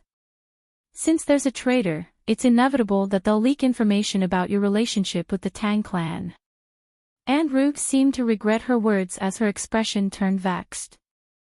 Han Yunxi immediately asked, "I've always been puzzled about that. Duan Muyao still doesn't know about His Highness's relationship with the Tang clan, only the location of the Yao Shui estate. How do you think this traitor got together with Duan Muyao? Why did they only reveal the location of the estate and nothing else? With Duan Muyao's temper and intelligence, she would have come here to threaten Long Fei Yi if she knew about his relationship with the Tang clan. She wouldn't have kept her cool until now." Long Fei Yi looked at Aunt Ru with unfathomable eyes. Tang Zijin stroked his beard thoughtfully. "Iru, old man would have overlooked this point if you hadn't brought it up. It really is strange." Aunt Ru thought it over, then added, "It's precisely because of this that I think Fei should be careful. After all, Tang Li's wedding is just around the corner. If anything happens now, it'll be hard to clean up the mess. Do you think your lordship would let off anyone who's suspicious?" Long Fei Yi retorted, as if speaking for Aunt Ru's benefit. Aunt Ru's lips twitched into an ugly smile. Perhaps this traitor isn't a member of the Tang clan and doesn't know about their relationship with the Duke of Qin's estate. Right. Maybe we guessed wrong from the start. Tang Li said seriously. In other words, you're suspecting your lordship's subordinates? Long Fei Yi asked. Your subordinates know about our relationship with the Tang clan as well. What's there to suspect?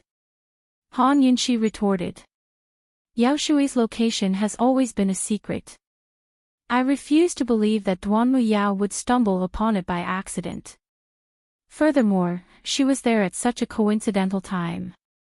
The moment they returned from the Tang sect, she was there as well. The Tang clan members are the most suspicious. There's something fishy about this. Madame Tang murmured to herself. The traitor only revealed the location of the Yao Shui villa and had no other motives. What's going on? He doesn't seem to be hostile. He just wants Duanmu Yao to seek out Long Fei Yi for treatment, Han Yunxi said coldly. Everyone could tell that there was a hidden meaning in her words. Could it be that she had a suspect in her heart? Everyone looked at each other, and the atmosphere became strange. Tang Zijin pondered for a long time. He glanced at Aunt Ru with a complicated look in his eyes. He seemed to have suspected something, but he quickly denied his suspicions. Let's go through the trial first. If he's from the Tang sect, he won't be able to escape. Men, bring everyone in the prison to the interrogation room. Aunt Ru no longer objected. Han Yunxi also followed them to the criminal court. She was silent all the way, secretly wondering how long Fei Yi would interrogate the suspects. In truth, just like her, Long Fei Yi already had a suspect in his heart. He should know that the prisoners were most likely innocent. If it was torture, Long Fei wouldn't use rat torture. Was there anything more cruel than a rat's excitement? Chopping them at the waist, decapitating them, tearing them apart, burying them alive, beating them with rods, or sawing them apart. She knew that he was destined to have his hands stained with blood, but she hoped that there would be as little innocent blood on his hands as possible. This was a serious matter, so Madame Tang and Tang Li also followed them. The Tang clan's interrogation room was hell. All kinds of torture instruments hung on the walls in the dim room. Han Yunxi didn't recognize most of them, nor could she imagine how to use them. There were a dozen or so suspects, men and women, old and young. They were all tied up and crouched in a corner. When they saw them, they all shrank back into the corner. However, a 13 or 14-year-old boy stood up and looked at them fearfully. Your Highness Duke of Qin, we've been wronged. We've been wronged. If you kill us, the Tang clan's disciples will be bitterly disappointed. Everyone was shocked. Someone actually dared to stand up and cry out for justice, and a boy at that. Wasn't he afraid that he'd be the first to be interrogated? Impudent. Men, seal his mouth. Aunt Ru ordered coldly. Long Fei Yi stopped them. Untie him and bring him here. He sat down on the interrogation room's main seat. His black robes blended into the darkness of the room, and his cold profile was faintly discernible. His calm, imposing aura immediately silenced the agitated boy. He didn't dare say anything else. Untie him. Aunt Ru was incredulous. What are you waiting for? Tang Zijin said unhappily. Aunt Ruth personally untied the boy, but he was too timid to step forward. Aunt Ruth gave him a shove, and he almost fell at Long Fei Yi's feet. You're the only ones left who know the location of Yao Shui Villa. Tell this prince, how can you prove that you've been wronged? Long Fei Yi asked. The boy lowered his head and didn't say anything. If you can't prove that you've been wronged, then don't blame this prince for being heartless. Long Fei Yi showed rare patience. It's better to let the Tang clan disciples feel bitterly disappointed than to sell them out, right? Once his relationship with the Tang clan was exposed, it'd ruin his plans and cause a lot of trouble for the Tang clan itself. The boy clasped his hands together as if hesitating over something. Han Yunxi saw everything and said, the Duke of Qin is here. If you have anything to say, say it directly. You won't get another chance like this again. The boy looked towards Han Yunshi and immediately fell to his knees. Your Highness Duke of Qin, esteemed Wang Fei, besides us, there are a few other members of the Tang clan who know the location of Yao Shui Villa. As soon as these words were spoken, the entire place fell silent. Long Fei Yi, Han Yunshi, Tang Zijin, Lady Tang, Tang Li, Aunt Ru, and Chu Shifeng all knew the location of Yao Shui Villa. This child's words were very interesting. What words? Could it be that the Duke of Qin would sell himself out? Aunt Ru said as she raised a hand to slap the boy. Han Yunshi quickly grabbed her hand and demanded, "You're going to hit him before you get to the bottom of things. Do you want to beat him into a confession?" Aunt Ru viciously shook off Han Yunshi's hand and said coldly, "What kind of words is he saying? He's just quibbling. I think he's the most suspicious. Is there anything wrong with his words? He's talking about us, not just the Duke of Qin. The Duke of Qin wouldn't sell himself out, but the rest of us." Before Han Yunshi could finish, Aunt Ru laughed coldly. "Big brother, sister-in-law, hear that? She's suspecting us now. Yunshi can't mean that, right?" Lady Tang favored Han Yunshi, but not the boy. She looked at him loftily and said, "You still dare to quibble? Someone come, slap him first." "Wait." Han Yunshi stopped her and was about to speak when Lady Tang grew unhappy. "Yunshi, you can't be suspecting me as well, right?" How was Han Yunshi supposed to reply?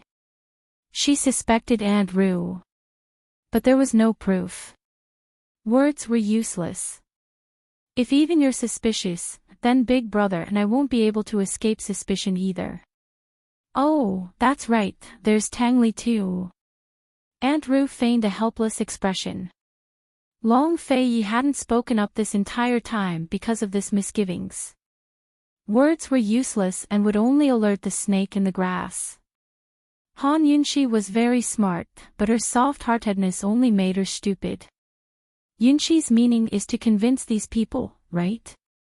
Long Fei Yi spoke up. Han Yunshi nodded, knowing that she'd been impulsive. "We haven't even found the traitor yet, so how can they be convinced?" Aunt Ru said disdainfully. Long Fei Yi pretended not to hear and asked coldly, "What's your name?" "I'm called Kong Shi," the youth replied. "Who's in your family?" Long Fei Yi asked next. "What does he want to do?" Aunt Ru knitted her brows, a little uneasy. Han Yunshi and Tang Li, on the other hand, were puzzled. They couldn't guess Long Fei Yi's intentions. "My parents are already gone. There's only my grandmother left," Kong Shi replied honestly. "How old are you?" Long Fei Yi asked next. 7 more days until I'm 53. Kong Shi's eyes lit up at the mention of his grandmother. He hadn't gone back in days, so she must be missing him. Hearing this, Han Yunshi understood, but the poor youth still didn't. Long Fei Yi didn't ask any more questions, but ordered coldly, "Someone come, bring Kong Shi's grandmother here." Alarmed, Kong Shi forgot his fear of Long Fei Yi and demanded, "What do you want to do?" Long Fei Yi didn't answer. His eyes were hooded as his slender fingers lightly tapped on the armrest. Thump, thump, thump. Each tap seemed to strike at the hearts of everyone present, making them feel uneasy. Aunt Ru's face was a little pale. "Fei, why did you bring an old woman here? Do you think there aren't enough people who know about this place?" Long Fei Yi ignored her, causing Aunt Ru's brows to knit even more. "Done, done. Take this child away first. Interrogate the others first," Aunt Ru added. Once again, Long Fei ignored her. Aunt Ru shot looks at the attendants, but with Long Fei sitting there, he didn't speak. Even Tang Zijin didn't dare to act on his own initiative. In the silence of the room, the youth hung his head, growing more and more flustered. His fingers clenched into fists. Abruptly, he looked up and shouted, "It's me. I'm the one who colluded with Duan Miao. Your Highness Duke of Qin, I beg you to spare my grandmother. I'll admit to everything. As long as you let my grandmother go, don't let her come here, don't let her know about these things. I'll tell you everything." Kong Shi was clearly holding back his fear and tears. His lips were trembling as he spoke. This was not a forced confession, but what was the difference between the two? Han Yunqi was certain that this youth wasn't a traitor. Moreover, she was certain that Long Feiyi wouldn't believe his words so easily. Just what was Long Feiyi planning? Afraid that Long Feiyi wouldn't believe him, Kong Shi explained, "Your Highness Duke of Qin, it really was me who colluded with Duan Miao. I only sold her one piece of information. I only told her the location of the Yao Shui estate and nothing else." "How did you get in touch with her?" Han Yunqi asked. "She posted information on the black market, saying she wanted to know where the Duke of Qin was staying in Yaoshui Prefecture, so before Kong Shi could finish, Andrew angrily rebuked, "Very well. You dared to accept the black market's business without permission. Tell me, did you resell the Tang sect's hidden weapons on the black market?" Kong Shi didn't say anything, which was a tacit admission. Reselling hidden weapons on the black market and happened to see Duan Miao's post, so he cashed in. He didn't reveal any of the Tang sect's secrets. Now that she thought about it, it really did seem to be the case. Han Yunqi looked at Andrew again. Recalling Kong Shi's words and Andrew's attitude, he didn't seem like a scapegoat she'd arranged. Could it be that he really was a traitor? At this time, the guards brought Kong Shi's grandmother over. Chapter 668. When the attendants brought in Kong Shi's grandmother, Kong Shi burst into tears. She was in her 50s and looked even older than her actual age. Her arms and legs were clumsy, so she had to be supported by others. She didn't recognize Long Feiyi or Han Yunqi, nor had she seen the Tang clan head before. As soon as she saw the room full of torture instruments, she was frightened to death. She quickly fell to her knees and shouted at Han Yunqi's group, "Your Excellency clan head, spare my life. Spare my life. Did she do something wrong? If you spare him this time, this old woman will accompany you to death. This old woman will kowtow to you." She really did kowtow, each time loud and clear. "Grandmother. Grandmother. I'm here, I'm here. Grandmother, I'm fine. You should go back, grandmother, go back. I'll be home tomorrow. You go back first." Kong Shi cried as he threw himself at Long Feiyi's feet and kowtowed again and again. "Your Highness Duke of Qin, please let my grandmother go. She's innocent, she doesn't know a thing. Your Highness Duke of Qin, my grandmother can't bear this punishment. Please let her go. I confess, I'll confess to any crime." Kong Shi couldn't move Long Feiyi, so he turned to Han Yunqi. "Esteemed Wang Fei, please be magnanimous. I was the one who did this, it has nothing to do with my grandmother. Can you take her away?" Just what did you do? Speak. Do you want to anger your grandmother to death? If she leaves, who'll save you? If she leaves, who'll save you?" Hearing this, Han Yunqi's heart sank. Does this old woman really think I can save this grandson of mine? She's too naive. However, the old lady was right. In this house, other than her, who else would truly love this young man? Who would truly protect him? "Someone come, take the old woman away." Aunt Ru spoke up. "Fei, he's already confessed. Don't make things difficult for the old woman. She's old and can't take the torment." Unfortunately, no one dared to move. Aunt Ru personally walked over before Long Feiyi spoke up. "Have you forgotten the Tang clan's rules? Anyone who betrays us will have their entire family wiped out. This was not a rule of the Tang sect, but rather a rule of Yi Qin. It had been a long time since anyone had mentioned this. Aunt Rue was stunned. Her face was as white as a sheet as she watched Grandma Kong kowtow to His Highness Duke of Qin. "Grandma, don't come over." Kong Shi rushed over, but Grandma Kong pushed him away. Grandma Kong mistakenly thought that the Long Fei Yi sitting on the main seat was Sect Master Tang. She knelt down and kowtowed, then took a step forward. "Honorable Sect Master, my Kong family only has one kid left. If you want his life, you'll have to take mine first. I don't know what she did wrong, but if you say he is wrong, then he is wrong. It's all because I haven't taught you enough. I. As the old granny spoke, she suddenly burst into tears. This old one has let down his parents. Kong Shi sat on the side and cried. The old granny suddenly raised her head, and then her head was about to hit the ground. Kong Shi was frightened and rushed over to hold her, sobbing, "No. No. Grandma, I did nothing wrong. She didn't do anything wrong. She is not a traitor. He's not. Woo, Grandma. She was forced by others. She has let you down." Hearing this, everyone present was shocked. Long Fei Yi had been waiting for these words. When this young man had just stood up, he had already become suspicious. He sat up and was about to speak, but who would have thought that Kong Shi would suddenly pull out a blade from his calf and stab it into his own heart? Everything happened too suddenly. Even Long Fei Ye's hidden darts could not stop him. "Your Highness Duke of Qin, I beg you. I beg you to let my grandmother go."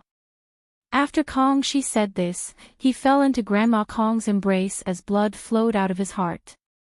"Save him!" Han Yunqi shouted, quickly pushing aside the people in front of her. She first fed Kong Shi a life-saving pill and then began to stop the bleeding. It was a pity that the wound was too deep and Kong Shi's breathing became weaker and weaker. "Child, hold on. I will definitely give you justice. You're the city lord." Han Yunqi was so anxious that her hands were trembling. Actually, she knew it was impossible to save him. The knife had stabbed right into his heart and was very deep. But she didn't want to give up. Aunt Rue was the second to arrive. As soon as she checked Kong Shi's breathing, she announced his death. "He's not breathing anymore. There's no need to save him." Her voice was very cold. Han Yunqi didn't believe it, but the truth was right in front of her eyes. The old woman looked at her grandson in her arms and opened her mouth. Her lips trembled as she tried to cry, but couldn't. How sorrowful was that? She hugged her grandson tightly and fainted before she could cry. The other prisoners on the side all looked over. Although they were powerless to protect themselves, they still looked at the child sympathetically. Han Yunqi was watching all of this. Chu Shifeng. Long Fei Yi raged. Who locked him up? How could someone hide such a large blade until now? As long as a suspect was sent to prison, they would have to undergo a body search. This subordinate searched him personally. This subordinate paid special attention to this child, but didn't find the blade at the time. Chu Shifeng was certain. Long Fei Yi didn't need to worry about Chu Shifeng's work, but everyone had seen the blade come from his calf. Then the person who threatened him into confessing gave it to him. Han Yunqi cold said. The truth was obvious. Kong Shi wasn't the traitor, but the real traitor had bribed him to put on a show and take the blame. If Long Fei Yi hadn't been smart enough to find Kong Shi's grandmother, he might never have discovered the truth. Or if Long Fei Yi had been soft-hearted enough to spare Kong Shi's grandmother, Kong Shi wouldn't have revealed the truth either. Kong Shi had asked Long Fei Yi to protect his grandmother before he died, which meant the traitor had used her life to threaten Kong Shi. Kong Shi had chosen to commit suicide instead of revealing the true culprit, which meant he feared the culprit. It was very possible that the culprit still had something to use against him. Tang Zijin was alarmed. Investigate thoroughly. Anyone who's had contact with Kong Shi over the past few days should be locked up in jail. That's right. Don't miss a single one. Aunt Ru agreed indignantly. Han Yunxi looked at Aunt Ru and said cold, "This child can't die in vain. We can't let the people we interrogated suffer for nothing either. Once we find the traitor, we'll make her pay back 1,000 times over." Aunt Ru immediately averted her gaze, but Han Yunxi wouldn't let her go. "Aunt Ru, don't you agree?" "Of course," Aunt Ru immediately replied. "Big brother, sister-in-law, we have to investigate this to the end. We have to give Grandmother Kong an explanation. We have to give her an explanation for all the innocent disciples who've suffered." Tang Zijin was so angry that he couldn't speak. Nothing like this had ever happened since he'd taken charge of the Tang clan. Lady Tang looked at the old woman and couldn't bear it. "Someone come, hurry and take Grandmother Kong back and settle her down." She sighed helplessly. "Send someone to bury the child properly." Such a young life was gone, just like that. Han Yunxi's heart felt stifled. She wanted to say more, but Long Feiyi stopped her with a look. Long Feiyi didn't say much, but left Chu Shifeng here to help Aunt Ru while he left with Han Yunxi.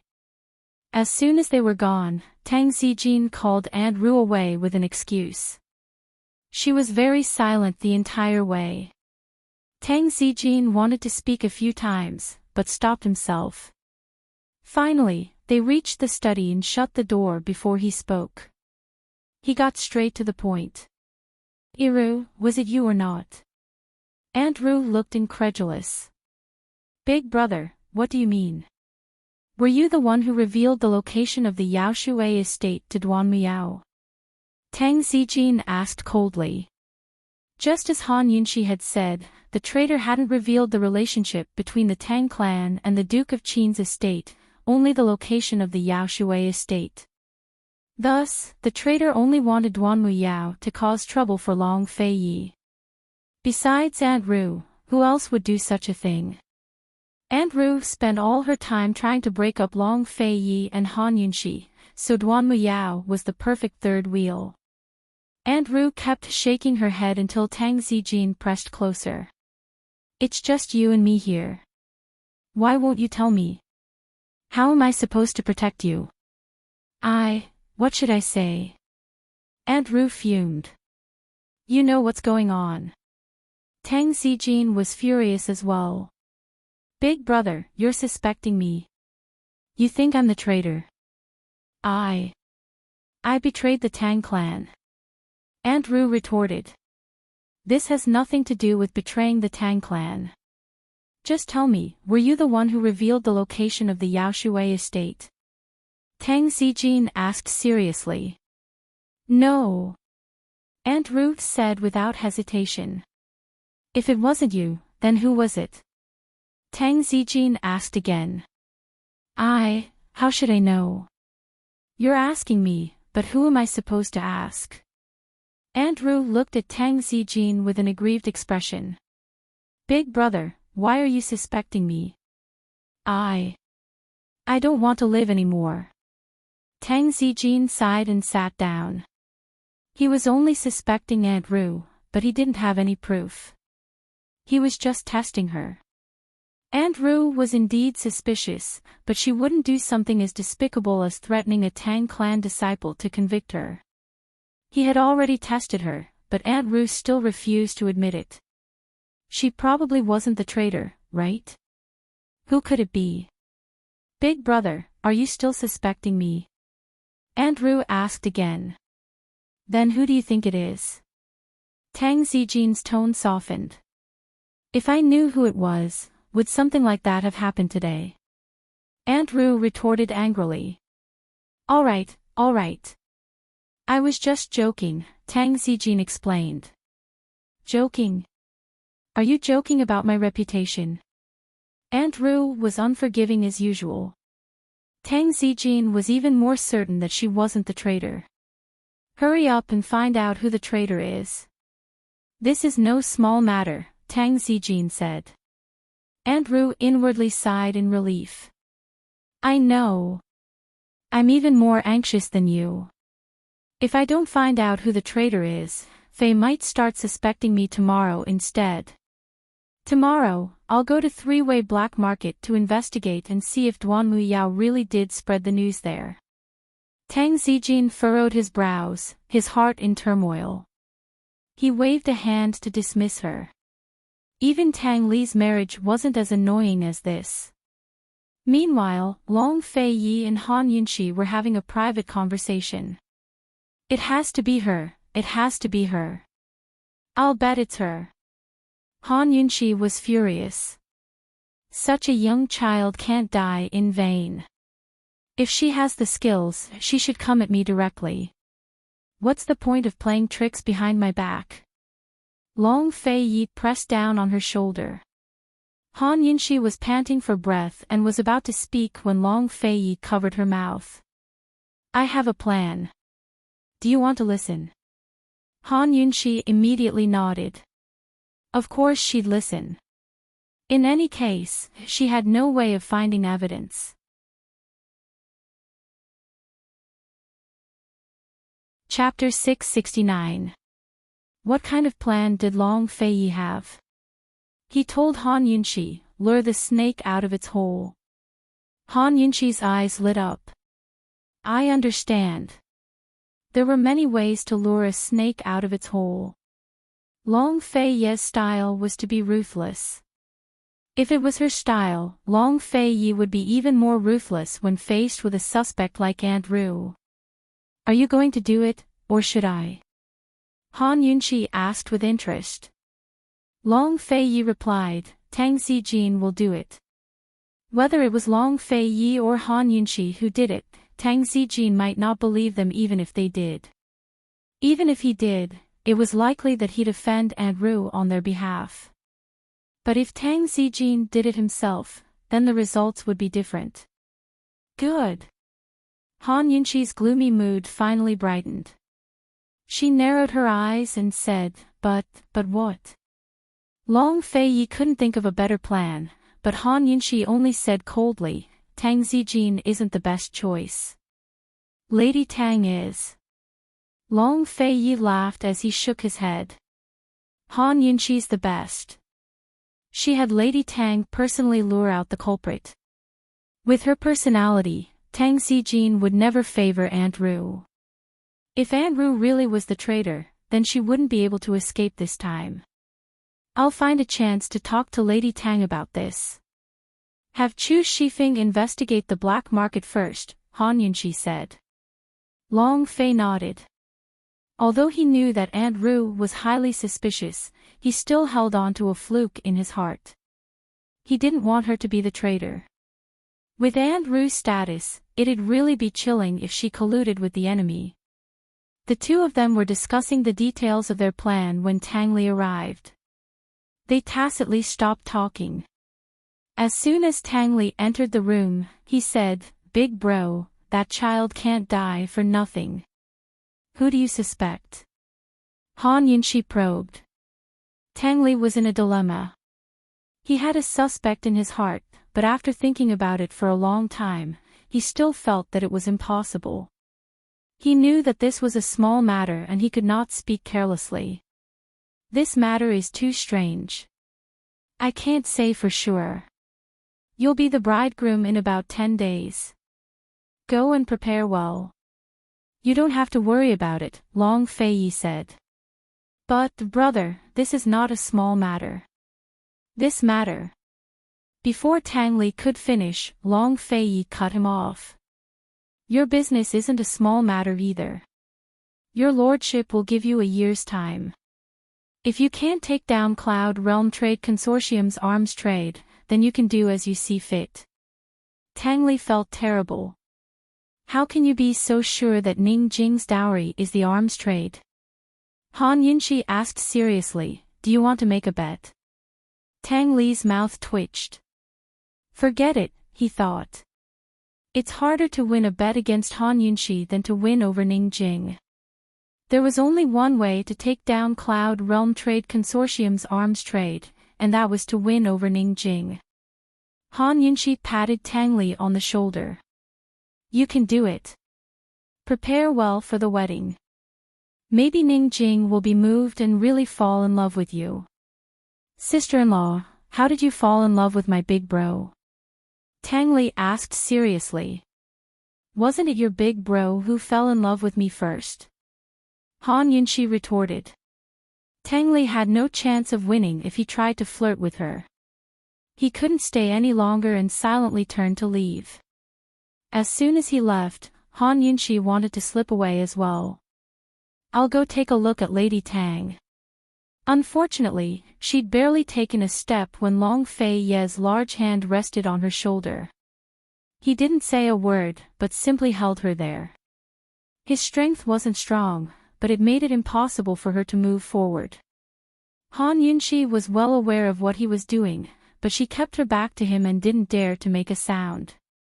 Soon enough, Long Fei Ye's other hand brushed past her earlobes and asked, "Why are you red?" Actually, her earlobes had already turned red from the moment he pressed down on her shoulder. Han Yunxi grew timid and carefully tilted her head to avoid his fingers. Long Fei Yi took a step forward and wrapped his arms around her waist. His handsome face drew close and he lightly kissed her ear. It was your lordship who fell in love with you first."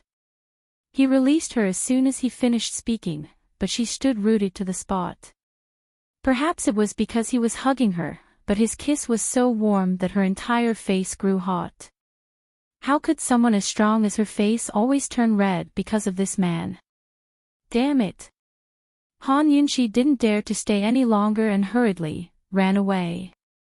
She didn't want to go to Lady Tang's place, she'd wanted to run away for a long time.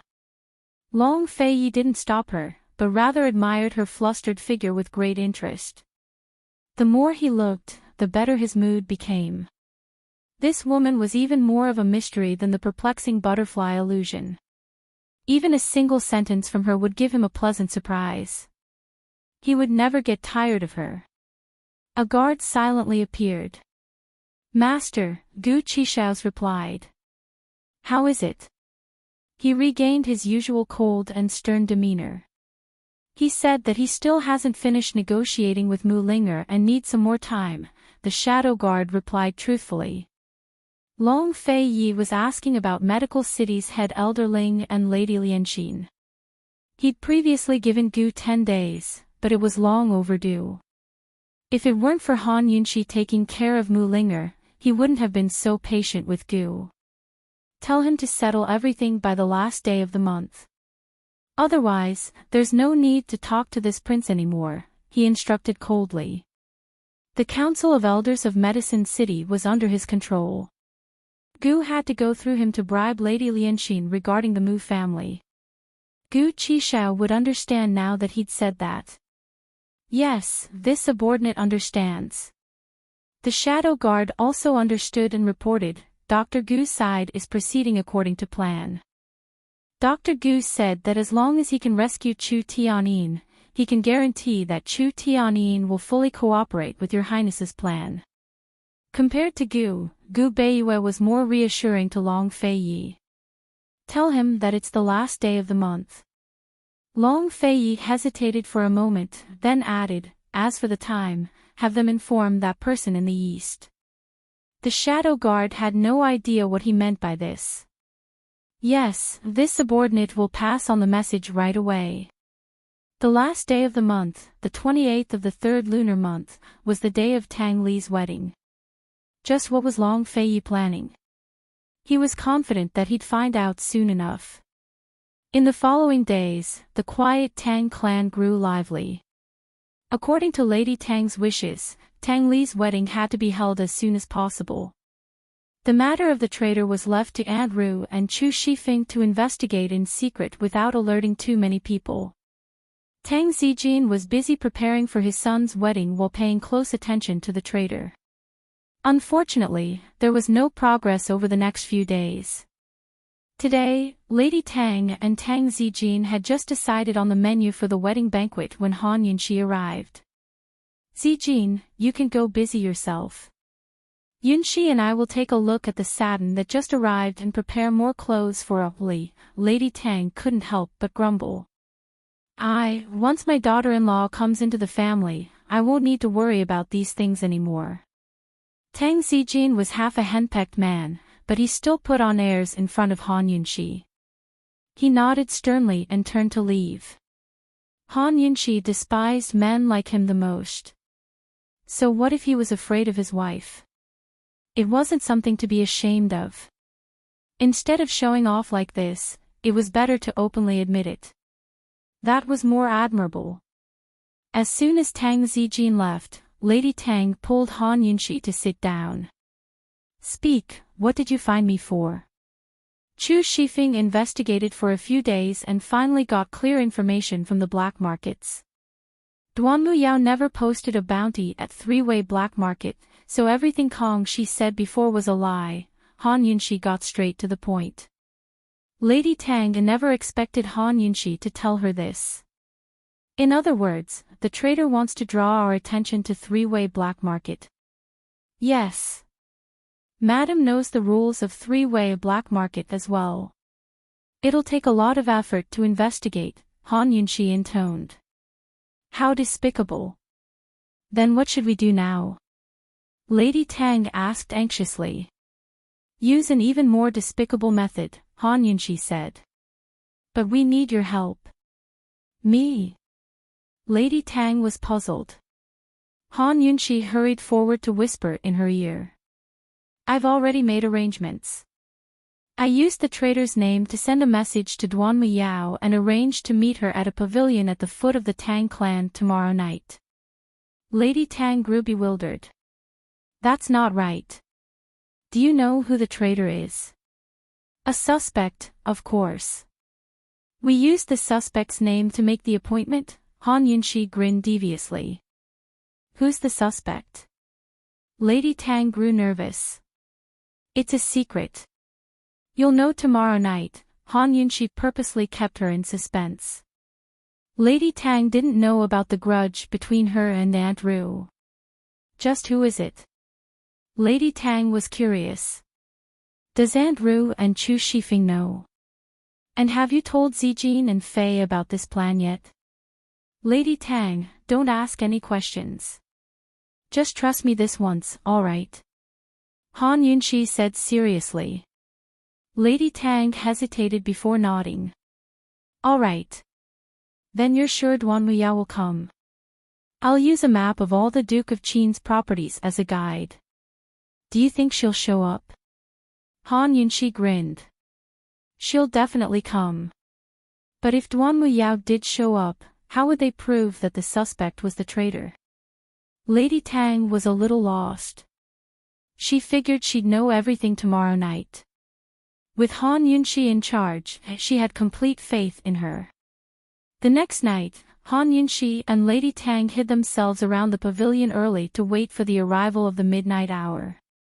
The night was dark and windy, causing the lanterns in the pavilion to sway in the wind. Shadows danced around them, creating a frightening scene. There was still the time it took to brew a cup of tea before the midnight hour arrived. Lady Tang couldn't help but ask in a low voice, will Duanmu Yao really come? She will.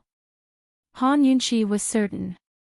She wanted the map of all of Long Fei Ye's properties, much less Duanmu Yao.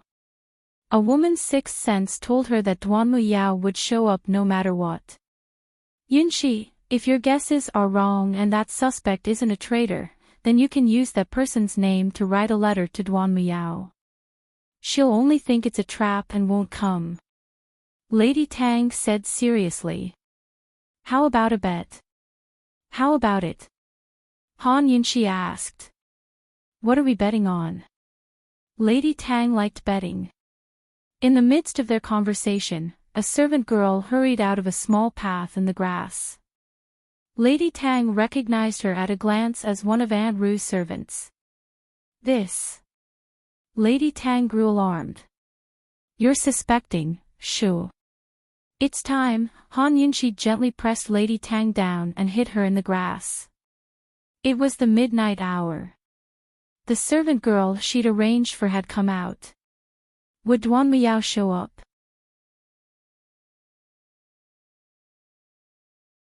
Chapter 670. It was already midnight.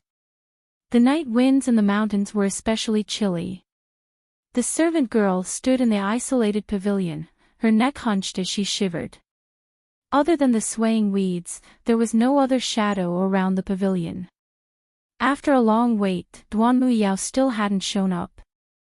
Without Han Yunxi's orders, the servant girl didn't dare to leave. She won't come, right? Lady Tang murmured. Han Yunxi looked at the dim path ahead and was certain. She'll definitely come. Even if we suspect the wrong person, she'll still come. How can you be so sure? Lady Tang didn't understand. If not for her trust in Han Yunxi, she would have left long ago. Lady Tang, have you ever liked someone? Han Yunxi asked. If I didn't like him, why would I marry him? Lady Tang smiled. If you like someone, you want to know everything about them. Everything. Han Yunxi emphasized, stirring Lady Tang's long-dormant heart. She sighed with emotion. That's right. That's why Duan Muyao will definitely come. Han Yunxi declared. Looking at her clear, resolute eyes, Lady Tang couldn't help but ask this wondrous woman how much she liked Long Fei Yi. How much did she know about Long Fei Yi? But in the end, Lady Tang didn't ask. She couldn't control the matters between this girl and Fei. After a while, she asked, Yunxi, then what about loving someone? Can you ignore everything about them if you love them? Han Yunxi shook her head. Lady Tang, love is selfish. Loving someone means you want to be their everything. Nothing about their past matters anymore, right? Lady Tang looked at Han Yunxi and suddenly didn't know what to say. She could only nod her head. She liked this girl more and more. What a frank woman she was. Love was selfish, possessive, and exclusive. But how many people dared to admit it? If Zijin and Iru heard these words, they'd probably do everything in their power to make Han Yunxi leave Fei. How could Fei's everything be just a woman? Even if she was a legend, she couldn't be Fei's everything. Fei's past was too important to ignore. Yunxi, love is also a form of fulfillment, Lady Tang intoned. No. At least I won't. Han Yunxi was very stubborn. Madame Tang was about to persuade her when a rustling sound came from the grass not far away. The two of them immediately went on alert. Soon, they saw a familiar figure walking out from the darkness. It was none other than Duan Muyao. Han Yunxi won the bet again. Duan Muyao really did come. She walked step by step towards the lonely mountain pavilion. The weak light from the lantern illuminated her pale face. Her internal injuries had not improved. She had written many letters to her master, insisting that her senior brother treat her injuries. However, her master had actually said that her senior brother was also injured and could not help her. He even introduced other martial arts experts to her. She insisted on waiting. She could wait until her senior brother recovered from his internal injuries. A complicated look flitted through Duan Muyao's eyes when she saw the servant girl, but she didn't say anything. This must be Princess Yao, right? The maid asked respectfully. You weren't the one who asked this princess out. Where's Tangiru? Duan Muyao looked at her loftily. Her tone sounds very familiar. Lady Tang grew nervous and wanted to speak, but Han Yunxi stopped her with a look. Although Duan Muyao was injured, she was still on guard and could hear everything around her. Princess Yao, my mistress couldn't come in person because of some urgent business, so she sent me to deliver something, the servant girl replied. Then where is it? Duanmu Yao grew anxious. My mistress said that the debt from before hasn't been settled yet, so it has to be settled first, the servant girl replied. At this, it wasn't just Lady Tang who was nervous. Han Yunxi was tense as well. She'd lured the snake out of its hole, not the traitor, but Duanmu Yao. Han Yunxi wanted to get information from Duanmu Yao's mouth and prove that her suspect was the traitor. Thus, Duanmu Yao's next words were very important. The tense moment had finally arrived. Debt from before. Does this princess owe her anything? Duanmu Yao retorted coldly. Lady Tang unconsciously tightened her grip on Han Yunxi's hand and looked at her inquisitively, as if asking, is it Iru? How could Iru do such a thing? Han Yunxi gave her a look of certainty. Lady Tang's grip tightened, almost crushing Han Yunxi's hand. However, Han Yunxi had already forgotten the pain. She was waiting for Duanmu Yao to admit everything herself, waiting for Lady Tang to hear everything with her own ears.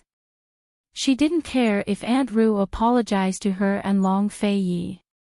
She only wanted Aunt Ru to kowtow in front of Grandmother Kong and repent in front of Kong Shi's grave. Princess Yao, you wouldn't have forgotten about the previous matter so quickly, right? The servant girl probed again. Duanmu Yao sneered, shouldn't this princess be the one getting even with her for the previous matter? She has hurt this princess quite badly. There's no need to talk about other conditions. Hand over the item and I'll write off the previous debt.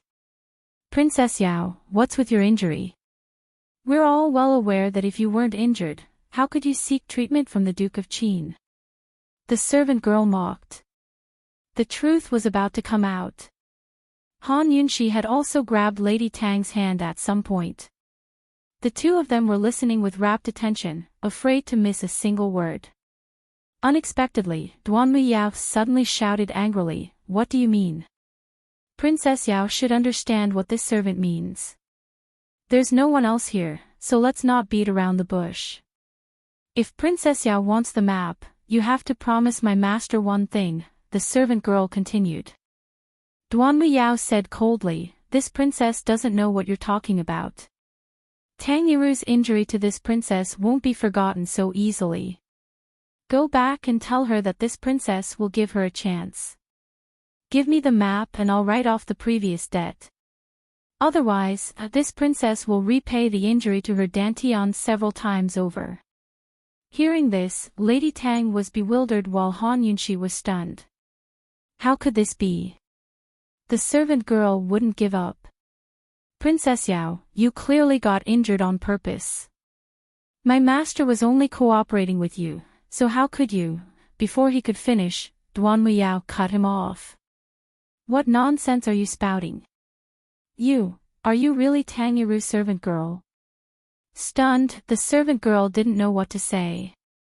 Where's the thing I want? You didn't bring it, did you? Duanmu Yao pressed closer, her face sinister. Han Yunxi knew things weren't good and hastily shot out a few needles. Hearing the commotion around them, Duanmu Yao glanced around before she didn't dare to linger. Tell Tang Yiru to obediently hand over the map to my estate, or else, she'll have to bear the consequences, she warned before turning to leave. The servant girl was so frightened that she choked and fell back into a stone chair, her entire body stiff. Lady Tang and Han Yunxi rose to their feet and exchanged glances. Lady Tang knitted her brows and fell silent for a long time before she spoke. Yunxi, why did you suspect Tang Yiru? She might have a bad temper and a bad heart, but she'd never betray the Tang clan or sell out Fei. I can swear on my life on that. Han Yunxi gave a start and didn't pay attention to Lady Tang's words. She couldn't believe the results of her probing. There had to be a problem somewhere. Yunxi, say something. Lady Tang grew anxious at Han Yunxi's expression. Are you still suspecting Yiru? You heard it yourself, didn't you? Well, I'll treat this as if it never happened. You have to tell that maidservant to keep her mouth shut. If Iru finds out, the Tang clan will be even livelier. Han Yunxi shook her head. She couldn't figure out what had gone wrong. Long Fei Yi had arranged for this servant girl to stay in Aunt Ru's courtyard, so she was definitely trustworthy. Could it be that Duan Muyao had discovered something amiss and put on an act? But Duan Muyao was already here. What else could she discover? The servant girl's words hadn't revealed anything at all. Yunxi, let's go back. We'll talk when we get back. Lady Tang tugged at her to leave. Lady Tang, you should go back first. I want some peace and quiet, Han Yunxi intoned. You still suspect Iru? Lady Tang grew angry. Yunxi, I know you don't like Iru, but you can't just frame her for something like this. What right do you have to suspect her? How was Han Yunxi supposed to explain herself? Her probing just then was an ironclad fact. I was oversensitive. Lady Tang, I still ask for your forgiveness, Han Yunxi said. Lady Tang exhaled in relief. I know you're impatient. Let's go back first. Back on the mountain, Lady Tang gave a few more instructions before leaving. As soon as she was gone, Long Fei Yi appeared. Was I wrong? Han Yunxi asked. Perhaps you were wrong, Long Fei Yi replied. But Han Yunxi refused to believe that she'd made a mistake. It wasn't just her intuition, but her evidence. It's also possible that Kong Shi's matter. We've startled the snake in the grass. Long Fei Yi looked at Han Yunxi with a complicated gaze. Once they startled the snake in the grass, it'd be difficult to uncover the truth. But they had no choice but to startle the snake in the grass. Otherwise, Kong Shi wouldn't reveal any clues even if he died. This case would only end with Kong Shi pleading guilty. In the end, Long Fei Yi came to a decision. Let's wait and see for now. Although Han Yunxi didn't want to give up, she agreed. If they kept investigating, they'd only make the other party more vigilant. Perhaps it'd be easier for them to ignore the matter for a while before investigating again. Long Fei Yi sent Han Yunxi back to her rooms. He didn't enter, but stood by the door. She'd been living in his personal courtyard since coming to the Tang clan, while he went to Tang Li's every night. It was rare for him to send her back so late at night. Han Yunxi looked at him before slowly closing the door. She had an indescribable feeling that the two of them were living in two different worlds. They were together during the day, but separated at night to close their own doors. Just as the door was about to close, Han Yunxi suddenly paused. You're still not leaving? Long Fei Yi replied, Don't worry, your lordship trusts your judgment.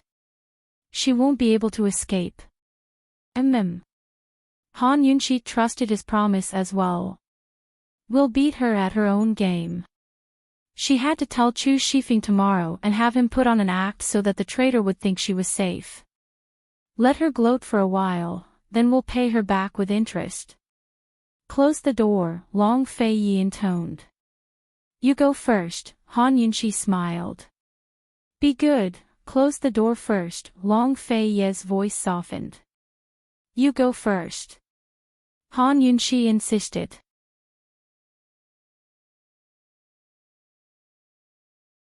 Chapter 671. Should I close the door or leave first? Han Yunxi and Long Fei Yi were both magnanimous enough to bicker over such a trivial matter. But it was only a matter of a few words. You go first. When Han Yunxi said it a second time, Long Fei really did turn to leave. Han Yunxi's heart gave a start. She wanted to speak, but stopped herself. She didn't look any further, but shut the door behind her and rested her head against it. She thought about what she'd said to Lady Tang at the foot of the mountain tonight, about love, about everything.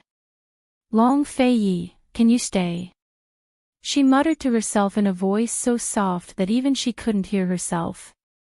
Actually, Long Fei Yi hadn't left yet. Soon after he heard the door close behind him, he stopped and tapped the ground with his feet before shooting into the air. His figure was like a ghost as he silently landed on Han Yunxi's roof. He hadn't gone to Tang Li's place in the past few days, but spent most of his time personally watching over Han Yunxi. This was the Tang clan, after all. All of the major powers under his command were under his complete control, but the Tang clan was an exception. In terms of status, the Tang clan was inferior to the Bailey army. In terms of power, it was inferior to the commander-in-chief's estate in the south-central regions. In terms of martial prowess, it was inferior to the shadow guard of the hidden pavilion. No one in the Bailey army dared to say no to him, and the commander-in-chief's estate in the south-central regions followed his lead. The shadow guard of the hidden pavilion and solitary garden didn't come from the Tang clan, but were handpicked from Celestial Mountain disciples over the years. All of the shadow guard were as loyal as death soldiers. As for the Tang sect, it was precisely because of their bloodline that very few people knew about that they were tied down. Tang Zijin and the rest were both his subordinates and his elders. They were also the people his imperial mother had entrusted with the task of reviving the empire. In any case, the Tang clan wasn't completely under his control. Long Feiyi rested his head on his hands and slowly leaned back to lie on the roof. He stared up at the stars, his eyes even more mysterious than the stars. Soon enough, Chu Shifeng arrived. As soon as he arrived, he reported in a low voice, "Your Highness, we've investigated Grandma Kong's side. Everything has been arranged properly. Well, it's getting warm, and the snakes should be coming out of their holes." Long Feiyi's voice was as cold as the wind at night. In fact, what he said about luring the snake out of its hole was different from what Han Yunxi understood. Han Yunxi was trying to lure Duan Muyao away. He didn't want to see Duan Muyao again. He wanted to lure Aunt Ru away. "Your Highness, esteemed Wang Fei, lost tonight, right?" Chu Shifeng couldn't help asking. She's a woman after all. It's hard to avoid being soft-hearted. Let her be. Long Feiyi said indifferently. The Princess Consort's heart isn't soft, she's only soft towards children. Wasn't she the same towards Su Xiaoyu back then? Esteemed Wang Fei wasn't stupid, but she wasn't as calm as His Highness Duke of Qin. Kong Shi's death had made her impulsive. Actually, Kong Shi's death had already startled the snake in the grass. Aunt Ru was a cautious person, so she'd definitely tell Duan Muyao about it. Under these circumstances, there was no point in probing Duan Muyao further. The wisest choice was to start with Kong Shi. Long Feiyi had already invited Grandma Kong over, but Kong Shi would rather die than reveal the true traitor. This meant that the traitor wasn't only using Grandma Kong to threaten Kong Shi, but had other undiscovered threats as well. This was the most valuable clue Kong Shi had left behind, and the key to solving the case. Chu Shifeng muttered to himself. It was obvious that he'd forgotten how many of his shadow guard's subordinates his mistress had saved. Back at the Duke of Qin's estate, she'd put in many good words for the shadow guard. She wasn't soft-hearted, but kind-hearted. It wasn't clear whether Long Feiyi heard Chu Shifeng's muttering, but he said coldly, "It's good that she lost. That way, the traitor can set his heart at rest." That's right.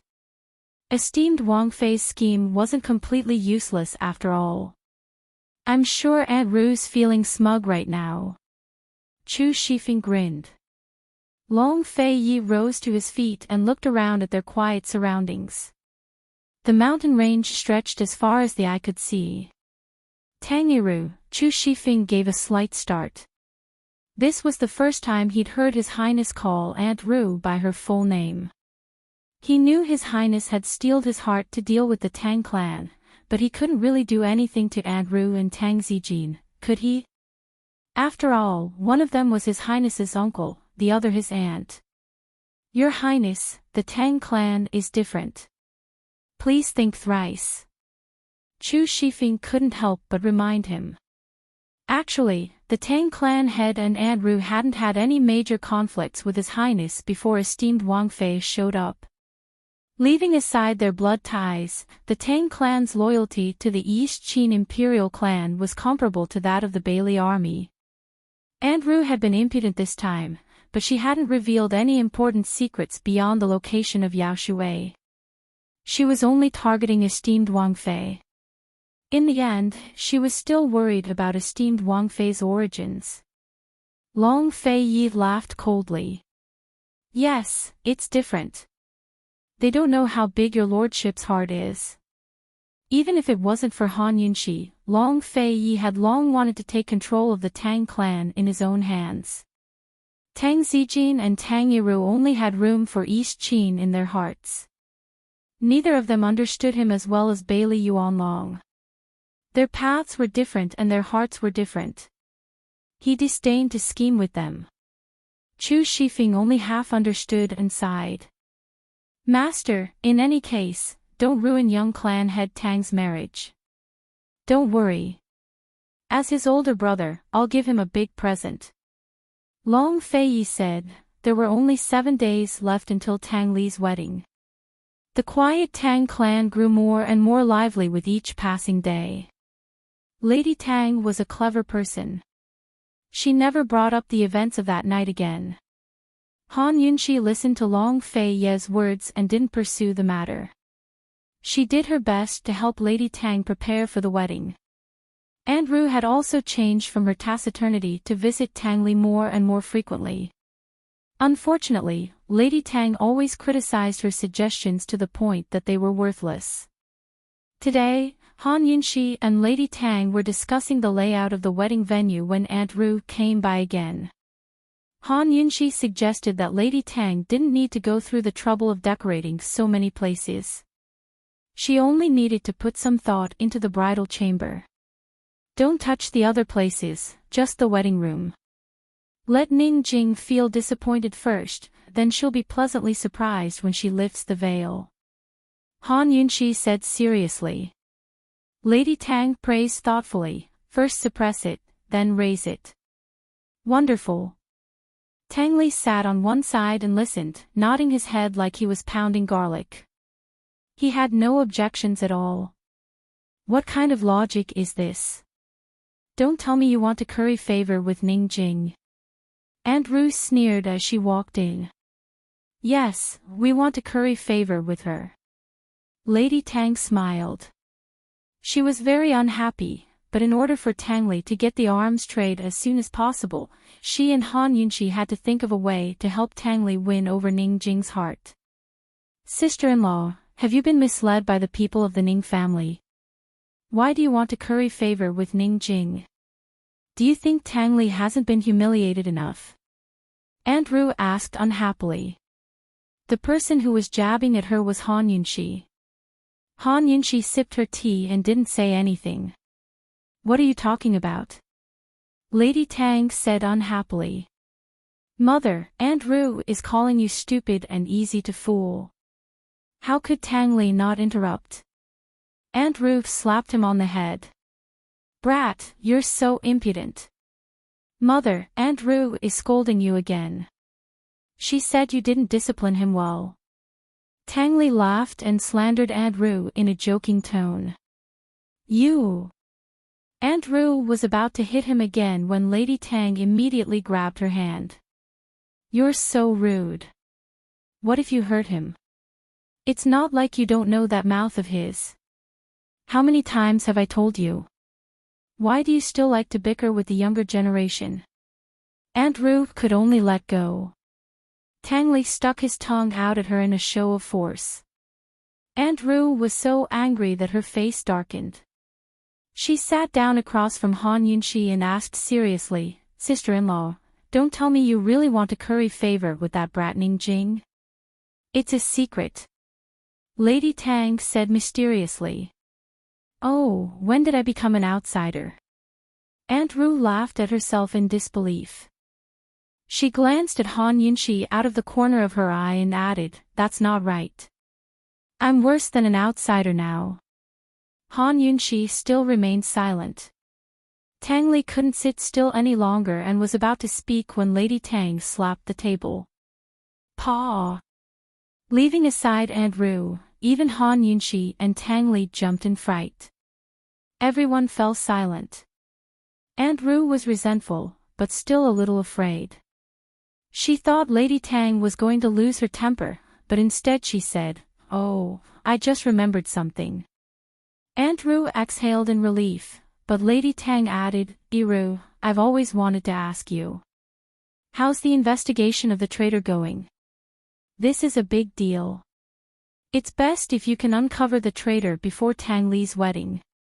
You and Chu Shifeng better not disappoint me." Still no progress. "I'll do my best," Aunt Ru replied. "What do you mean by do your best?" Lady Tang grew unhappy. "Don't tell me you can't find anything. Things are a bit tricky. I'll talk to you in detail later. I still have things to do, so I'll be leaving first." Aunt Ru really didn't want to stay any longer. She didn't like this topic. When she reached the door, she couldn't help but look back at Han Yunxi, only to see Han Yunxi chatting with Lady Tang again. She was even laughing as she spoke. She suddenly felt like a joke just then. She'd provoked Han Yunxi with every word, but the girl had sister-in-law and Tang Li to protect her. She was safe and sound. What skills does this damned girl have to win sister-in-law's trust? She's just relying on Fei's attention. Aunt Ru mused that once Tang Li's wedding was over, she and Tang Zijin should discuss how to deal with this damned girl of unknown origins. She'd hardly reached her courtyard when Chu Shifeng arrived. "Aunt Ru, quick! There's a situation." "What's the situation?" Aunt Ru asked urgently. "We've found a clue. Kong Shi's close friend." Chu Shifeng murmured. Aunt Ru's eyes flashed with panic, but she quickly calmed down. There was nothing to panic about. She really was the traitor. But after Kong Shi's death, Duanmu Yao was the only person in the world who knew the truth. After interrogating Kong Shi, Aunt Ru had told Duanmu Yao that she wouldn't fall for any tricks Long Fei Yi and Han Yunxi had planned. Duanmu Yao had told her everything that had happened at the Lonely Mountain Pavilion that night. She trusted that after that test, Long Fei Yi and Han Yunxi would give up and stop suspecting her. So what if they found Kong Shi's close friend now?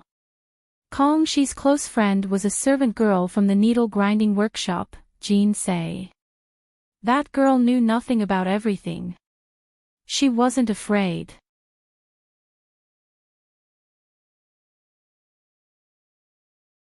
Chapter 672.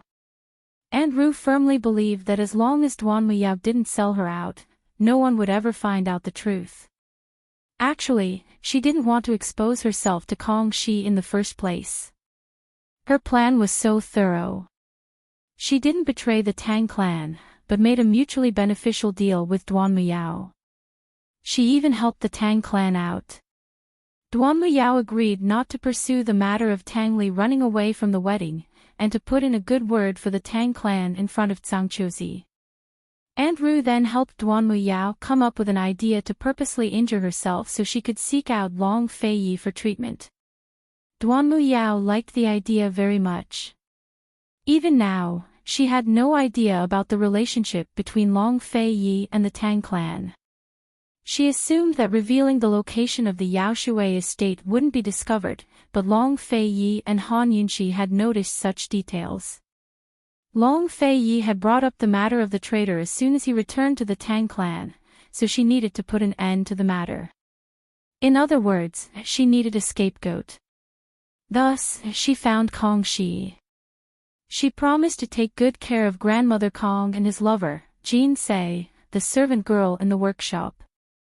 Although she said she was taking care of them, it was more like blackmail. She guessed that Long Fei Yi would interrogate them personally, so she had Kong Shi put on a show. Who knew that Long Fei Yi would find Kong Shi's grandmother and force him to commit suicide to leave behind a clue? That clue was Kong Shi's lover, Jean Sei. But she was threatening Kong Shi, not Jin Se. Jin Se was just like grandmother Kong, ignorant of everything. Kong Shi had a lover. Aunt Ru feigned astonishment. I really had a hard time finding him. Chu Shifeng sighed before turning serious. Aunt Ru, Kong Shi would rather commit suicide than expose the traitor. That means the traitor must have something on him. That's why His Highness ordered me to investigate Kong Shi from top to bottom. We can't let go of any clues. I discovered that Kong Shi and grandmother Kong depended on each other for survival and had no other relatives. Moreover, the child was very introverted and didn't have any friends. Chu Shifeng paused here on purpose. Aunt Ru, say, this traitor really knows how to pick people. A child like Kong Shi would be perfect as a scapegoat, wouldn't he? Indeed. Aunt Ru was very calm. Although that shameless traitor knows how to pick his targets, I, Chu Shifeng, am no vegetarian. Kong Shi's lover's name is Jin Se, a servant girl from the needle grinding workshop. She's been with Kong Shi for 2 to 3 years now, but she's hidden herself very well. Nobody knows anything about them, not even Grandma Kong. Chu Shifeng smiled. Aunt Ru was displeased to be scolded, but she could only endure it. Then how did you find out? I have my ways. Of course I can find out who the traitor is. Chu Shifeng added. Aunt Ru grew impatient. Where is he? Have you interrogated him? Not yet. They were just locked up in the prisons. How about we call over His Highness Duke of Qin and the Tang clan head to interrogate them together? Chu Shifeng asked. Is there any use in interrogating her? Aunt Ru asked coldly. The traitor is threatening Kong Shi. That girl may not know the truth. Not necessarily. Maybe she does, maybe she doesn't, Chu Shifeng said seriously. The traitor wouldn't be stupid enough to make direct contact with Jin Se, right? One more person who knows his identity means one more layer of danger, Aunt Ru added. Chu Shifeng smiled. Of course the traitor wouldn't be stupid enough to reveal his identity, but Kong Shi might. Aunt Ru laughed coldly in her heart. Although she hadn't revealed any of the Tang clan's secrets, colluding with Duan Muyao was still a huge crime. She'd been very careful when doing things like this, so how could she leave any clues behind?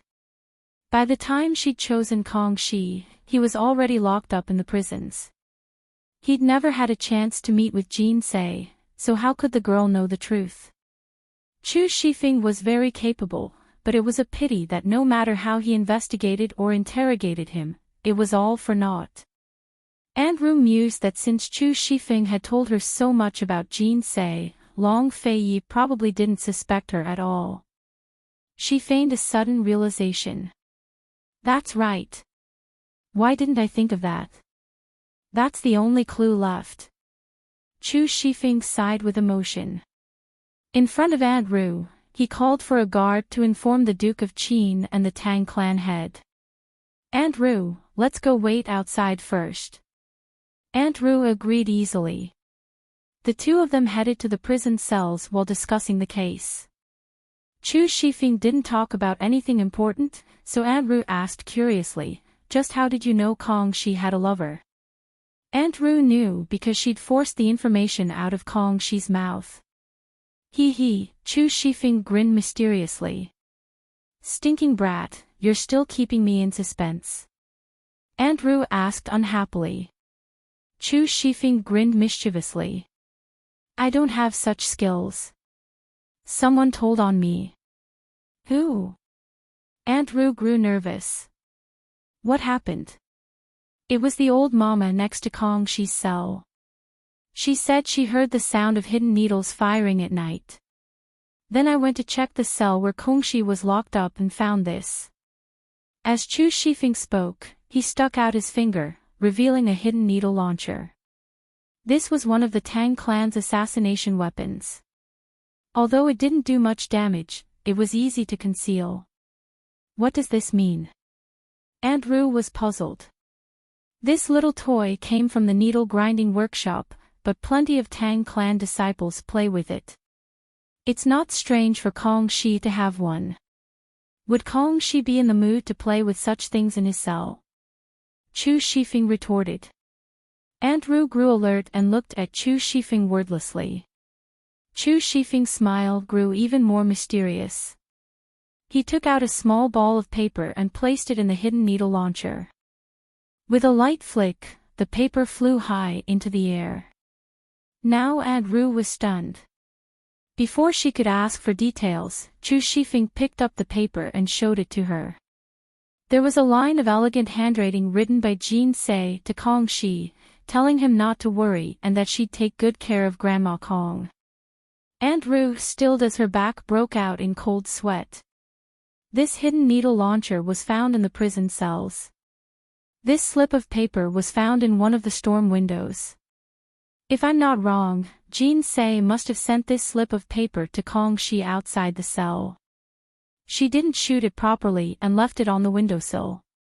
Chu Shifeng sighed. It's all thanks to that old mama. Otherwise, no one would have discovered this slip of paper even after 10 years. By now, Aunt Rue was almost unsteady on her feet. She dearly wanted to maintain her rationality, but it was impossible. Her mind was a complete blank, with only one thought in mind: silence the witness. She had to kill Jin Sei before Chu Shifeng found Long Fei Yi and Tang Zijin to interrogate her. Otherwise, Kong Shi was already an accident, but Jin Sei was an even more unexpected one. Since Kong Shi and Jin Sei had been secretly communicating, and Jin Sei had said something like that, then Kong Shi must have told her the truth. No. She couldn't allow that to happen. Now that you mention it, it's strange. We used a special mission to imprison those people, so how did Jin Sei find her way to the prison cells? Chu Shifeng asked. Only then did Aunt Rue realize the problem. But because Chu Shifeng was the one who'd asked the question, Aunt Rue didn't suspect him at all.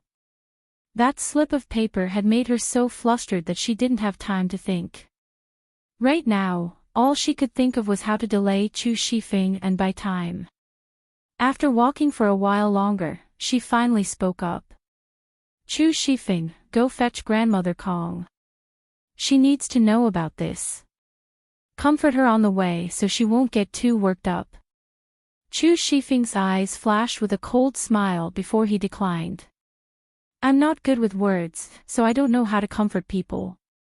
Aunt Rue rolled her eyes at him. I'll go. Then I'll go find esteemed Wang Fei. As I see it, there's a conclusion to this matter soon. Ferret out that traitor, hee hee. Chu Shifeng's face was ruthless. Aunt Rue felt her entire body turn cold at the sight.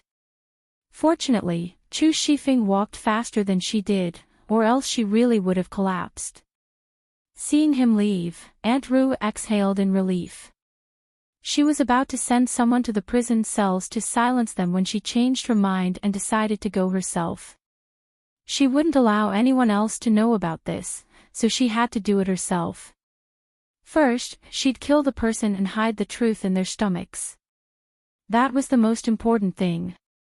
Whether or not she'd be suspected was no longer important.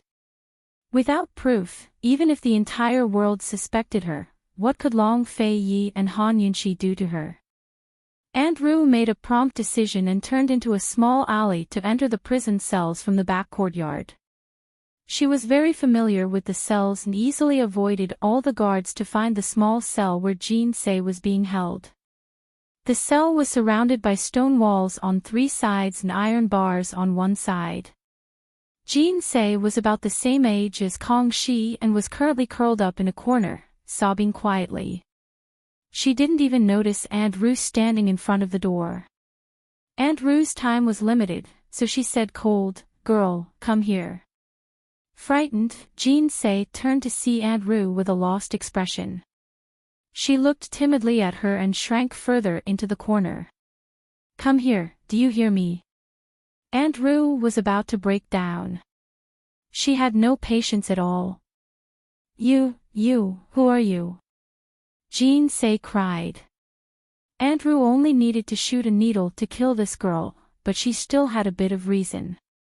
She couldn't use hidden weapons and couldn't leave behind any clues. She suppressed her panic, anxiety, and anger and said patiently, "You're Jean Say, right? Come here, I'll tell you how Kong Shi died." "Kong Shi is dead." Jean Say was shocked.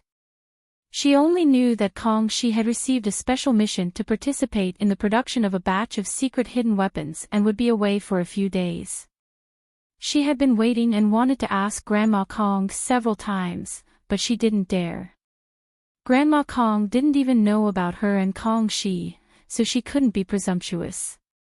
She could only wait silently. But last night, she was suddenly brought here. That terrifying guard warned her that no matter who came looking for her, she had to speak more. She was scared out of her wits and didn't know what she had done wrong. She didn't connect Kong Shi's matter with this at all, but this terrifying woman in front of her told her that Kong Shi was dead. Jean Say ignored her fear and rushed over. "What did you say? What did you say?" Andrew had been waiting for this moment. She moved swiftly and viciously, wrapping one hand around Jean Say's neck and covering her mouth with the other. Terrified, Jean Say struggled with all her might, but it was useless. A trace of viciousness flashed past Andrew's eyes. She pressed Jean Say against the metal fence and covered her mouth tightly. She exerted strength in her arms and wrapped them around her neck. Jean Say's eyes widened. She couldn't breathe and was about to suffocate. At this moment, a hidden dart flew out from the side and hit the back of Andrew's hand. Andrew was shocked and let go. But when she saw the dart, she sucked in a breath of cold air. She turned back and saw.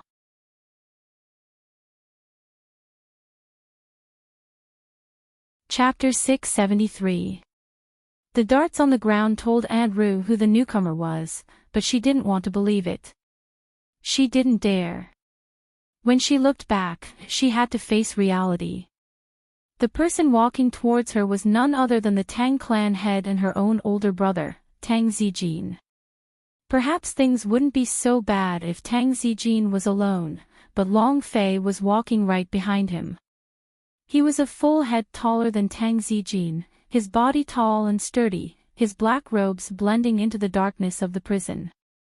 As he walked step by step out of the shadows, his cold face seemed to emerge from the shadows and grow clearer and clearer. Silent, cold, merciless, and cruel. He was like a god of the night, a sovereign of the underworld, awe-inspiring without anger. Andrew could be said to have watched him grow up. Although there was a hidden master-servant relationship between them, Andrew had always treated him as a junior, as a child. Looking at him now, Andrew realized for the first time that Fei was no longer the child who called her Andrew. He was no longer a nephew of the Tang clan, much less a junior they could teach a lesson to. The bloodline of the imperial clan could never be erased. Andrew stared blankly at him, her heart filled with reverence for Long Fei Yi for the first time. Very soon, Tang Zijin and Long Fei Yi arrived in front of Andrew. Chu Shifeng appeared as well, standing behind Long Fei Yi. Andrew was still in a daze while Jean Say was scared out of her wits. She gasped for breath as she backed away, accidentally spraining her ankle and falling to the ground. Only then did Andrew recover her wits. You guys came, oh. I just.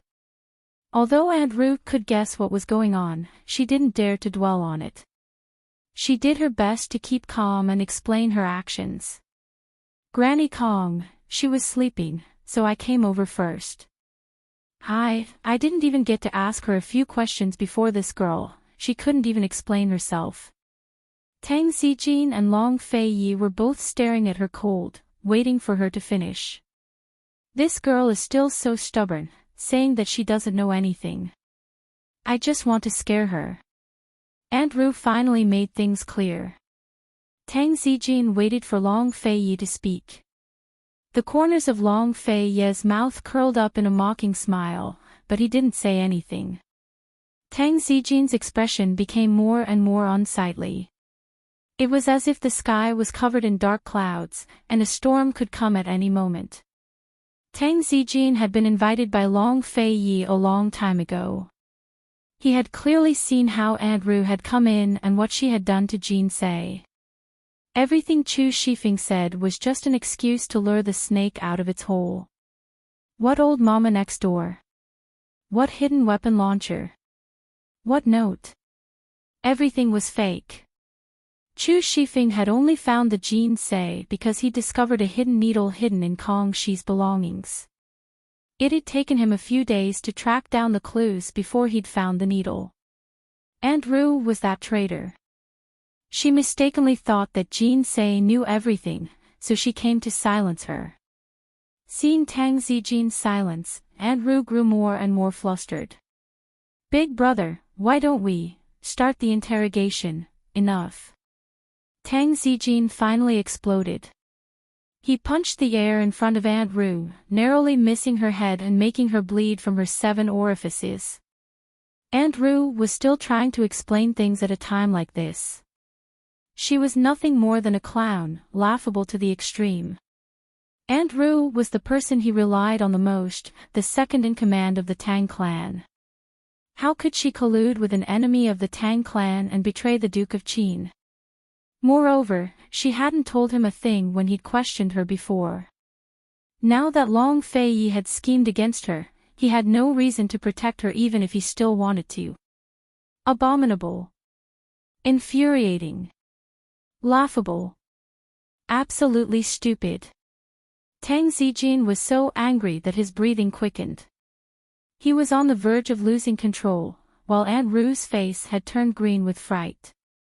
Tang Zijin's expression told her that she was done for. She might have dodged Han Yunqi's trap, but not Long Fei Yi's inescapable net. Chu Shifeng's explanation just then wasn't perfect. There were loopholes in it, but why was she so impatient? It was too late for regrets. When she saw Tang Zijin's bloodshot eyes, her mind went blank. Her heart gave up all hope as she slowly lowered her head. Tang Zijin was beside himself with rage. He slowly unfurled his fist in front of Aunt Ru's face, then flung it across the cell with a resounding slap. Chu Shifeng's heart pounded at the sight, while Long Fei Yi remained expressionless.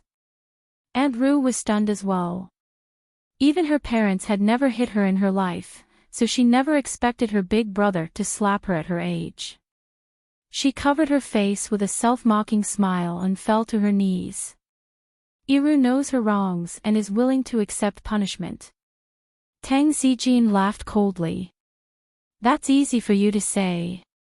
How am I supposed to face the late emperor and little sister Wan as the clan head and older brother? How am I supposed to explain things to His Highness? Tang Zijin's Your Highness didn't refer to His Highness Duke of Qin, as Han Yunqi often did, but His Highness Crown Prince, the master of the Tang clan and East Qin's Crown Prince, Long Fei. Andrew finally looked towards Long Fei Yi and declared, Iru will atone for her crimes with her death. Die. How easy it sounded.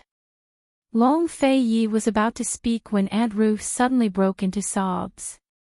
Big brother, I'll take responsibility for my own actions. After I die, I'll explain things to the Tang clan's ancestors. I'll apologize to the late emperor. I'll explain things to Big Sister, Didn't I do all of this for Fei's sake? She's the princess of Western Zhou and Kenzo's favorite disciple. In terms of birth, looks, and martial arts, which part of her is inferior to Han Yunqi? He just had to have that damned girl of dubious origins. She only knows some unorthodox ways and thinks she's so great. Long Fei Yi's face turned completely cold. Aunt Ruth saw it all, but kept going. I did collude with Duan Muyao, but my conscience is clear. I didn't reveal a single secret of the Tang clan or East Qin. All I told her was the location of the Yao Shui estate. If that's wrong, then I'll admit it. But I don't regret it. Even if I die here today, I'll accept it. Tang Zijin was angry, but he more or less understood Andrew. After all, he and Andrew both opposed Long Fei Ye's choice of Han Yunxi.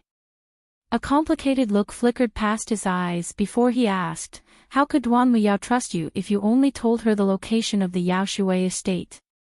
All of Cloud Realm continent knows that Duanmu Yao has feelings for Fei. I gave her a way to get injured and ask for help. I told her the location of the Yao Shui estate, and she agreed to take care of Zhangqiuzi instead of killing Tang Li. Then what about the Lonely Mountain Pavilion? Tang Zijin asked next.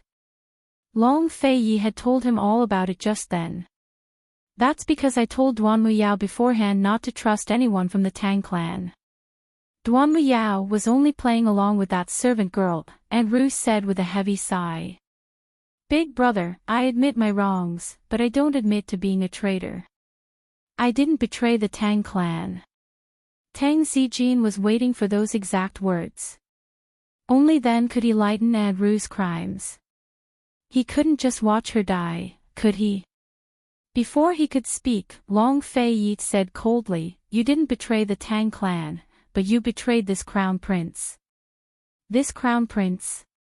Even Chu Shifeng was stunned, to say nothing of Tang Zijin and Andrew. They'd never heard the Duke of Qin refer to himself as crown prince, so was he really going to reveal his identity as East Qin's crown prince today?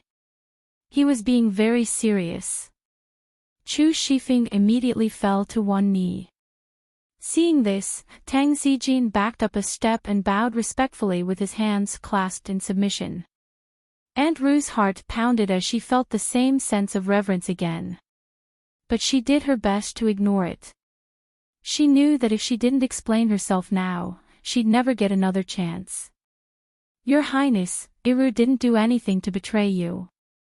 Iru only thought. Long Fei Yi ignored her and asked Tang Zijin icily, Tang clan head, if you didn't betray this crown prince by revealing this crown prince's secrets to the enemy, then what is? Explain yourself properly to this crown prince. How was Tang Zijin supposed to explain himself? It really was a betrayal. I beg your highness to give some face to old man.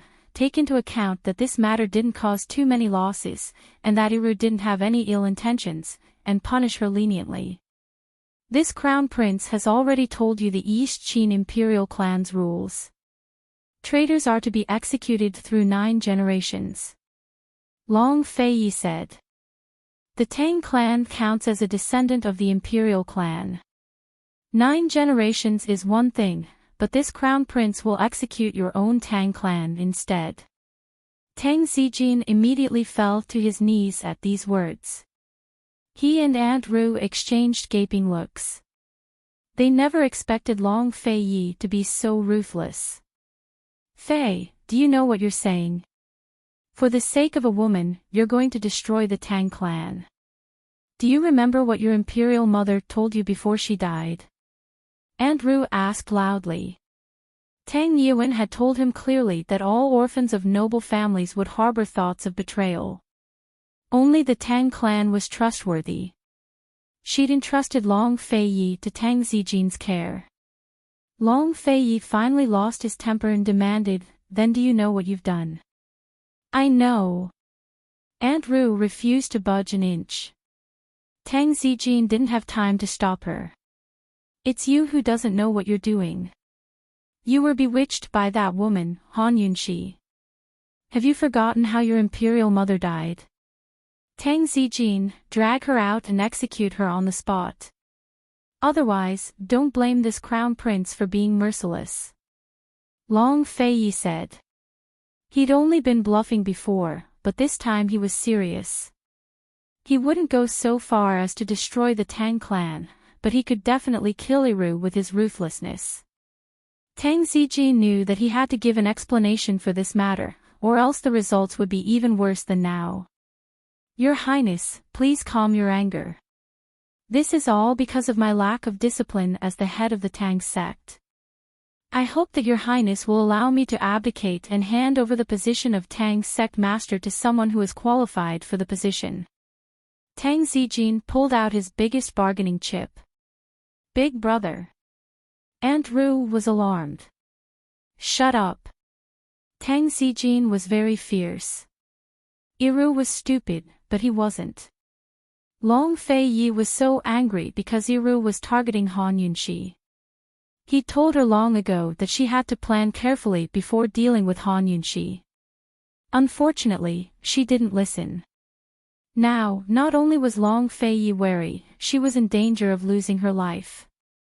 Now that Long Fei was on guard against the Tang clan, he had no choice but to give up the position of clan head to solve the problem. Your Highness, this matter concerns the reputation of the Tang clan, so please keep it a secret. Tang Zijin's eyes flashed with calculation as he reminded, Your Highness didn't bring the Princess Consort here today, so I'm sure you want to keep this a secret. Why don't?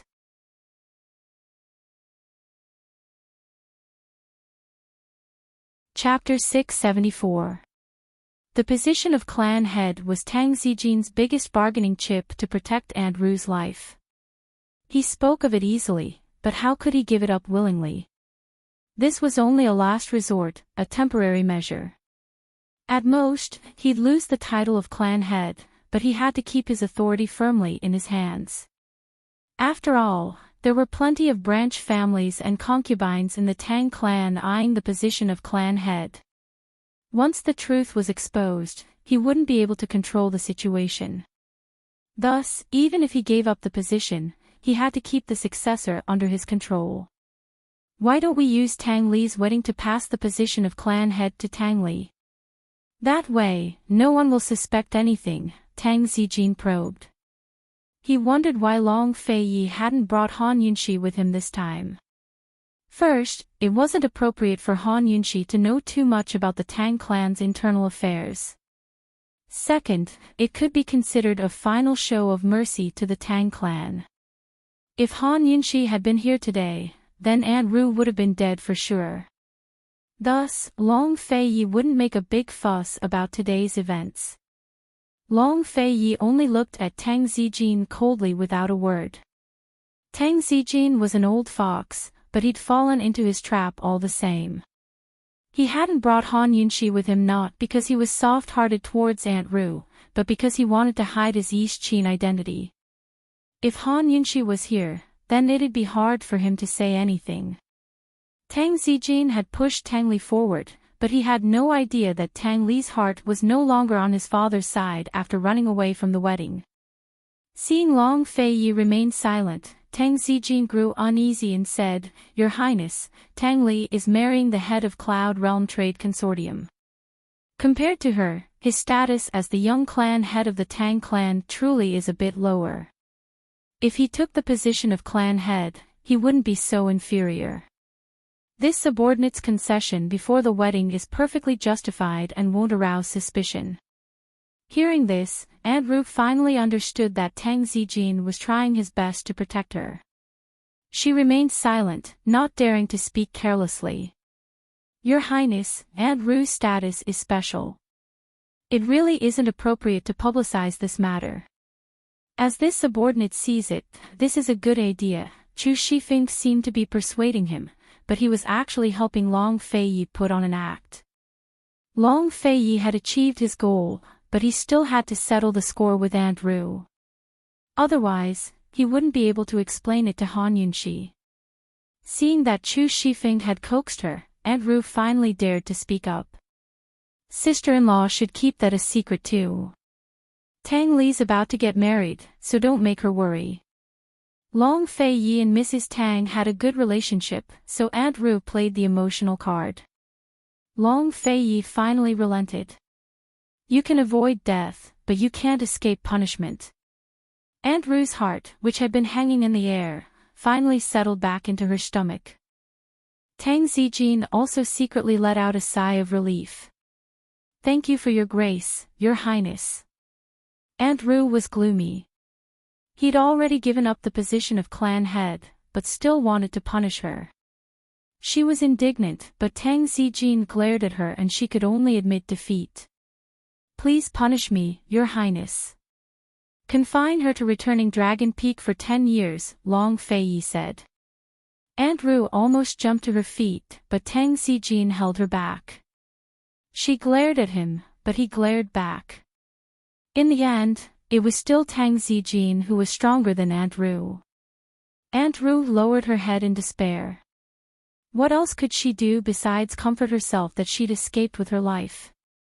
She could only place her last hopes on Tang Zijin. Returning Dragon Peak was a lone peak in the reclining dragon range.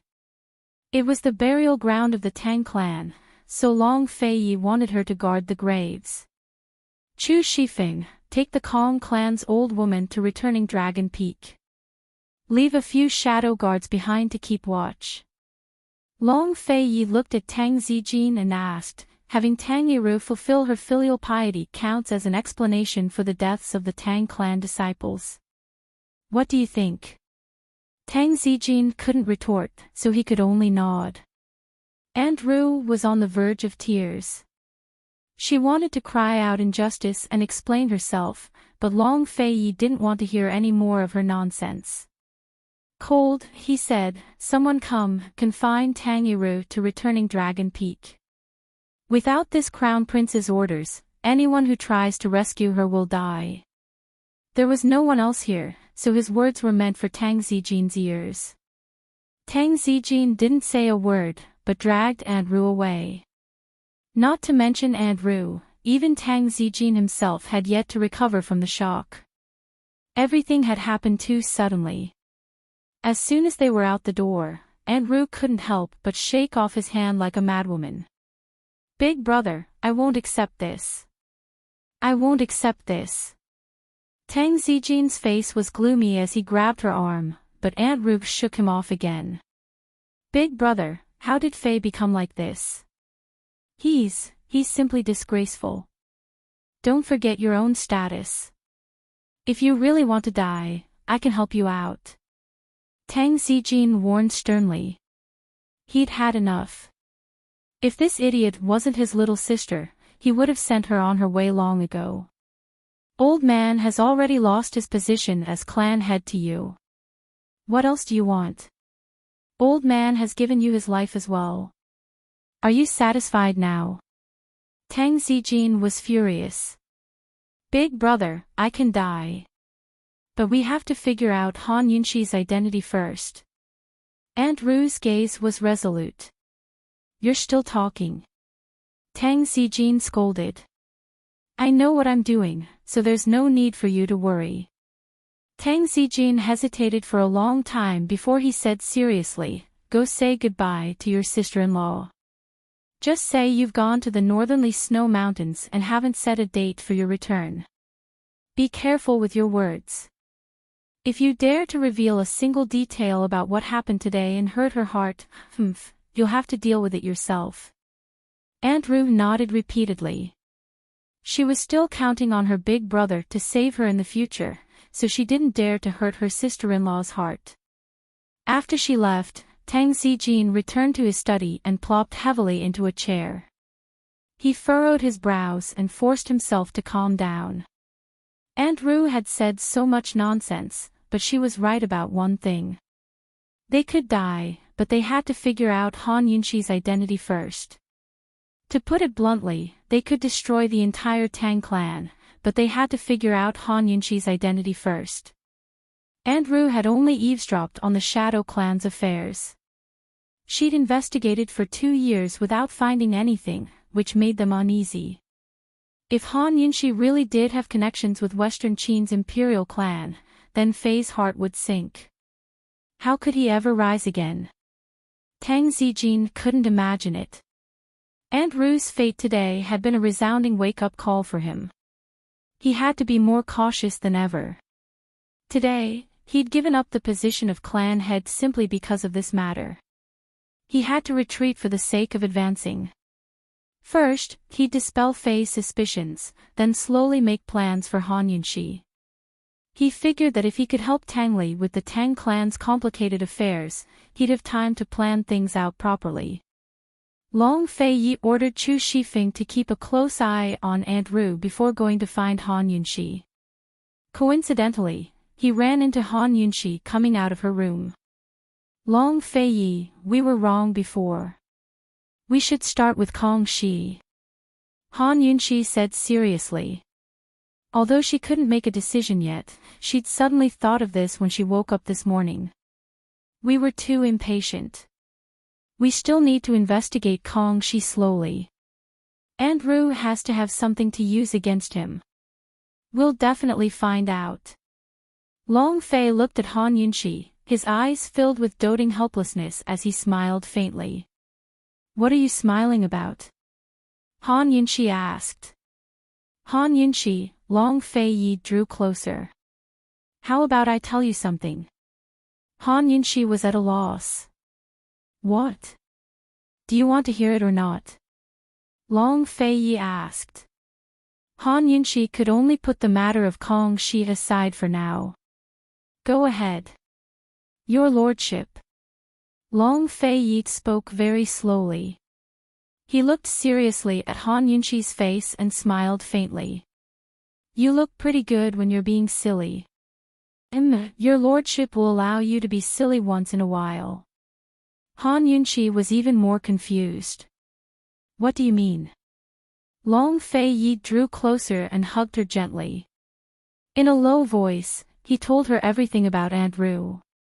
Besides the fact that he'd used his status as the crown prince to suppress Tang Zijin and Aunt Ru, he told her everything else. Han Yunxi listened in a daze before she finally understood. Okay. That's what you meant when you said you wanted to lure the snake out of its hole. Long Fei Yi admitted with a nod. Then why did you let me make mistakes? Han Yunxi asked angrily. She suddenly felt like she'd thought herself clever before, like a joke. She hated herself for being so silly in front of Long Fei Yi.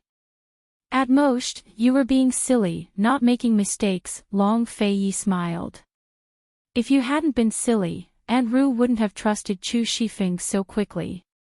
Han Yunxi looked at him, at a loss for words. She was convinced. This man was so elegant even when he played tricks and toyed with people. He'd calmly handled the matter and done it beautifully. How about we imprison Aunt Ru at Returning Dragon Peak and have her take care of Grandma Kong until she grows old? Long Fei Yi asked. Han Yunxi immediately nodded. Of course. Spare her life and give her a big present for Tang Li, all right? Long Fei Yi asked next. Excellent. Han Yunxi couldn't think of a better idea.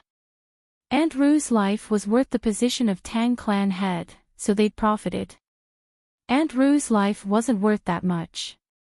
She knew Long Fei Yi wouldn't be stingy with his present for Tang Li, but she never expected it to be so extravagant. If Tang Li knew the truth, he'd probably worship Long Fei Yi even more. Will we tell Tang Li the truth? Han Yunxi asked seriously. Of course. Long Fei Yi was certain. If they didn't tell Tang Li the truth, how were they supposed to let Tang Li and Tang Zijin fight for power? Han Yunxi understood at once. This, in the end, it'll be difficult for Tang Li. With his personality, he'll feel terrible doing this. It's only a matter of time before he inherits the position. If he can take over Cloud Realm Trade Consortium's arms trade, he won't have to enter the tiger's den, Long Fei Yi said. His heart was big enough to hold the world. His heart was small, too, and couldn't hold too many people. Tang Li counted as one of them. If possible, he didn't want to make things too difficult for his younger cousin.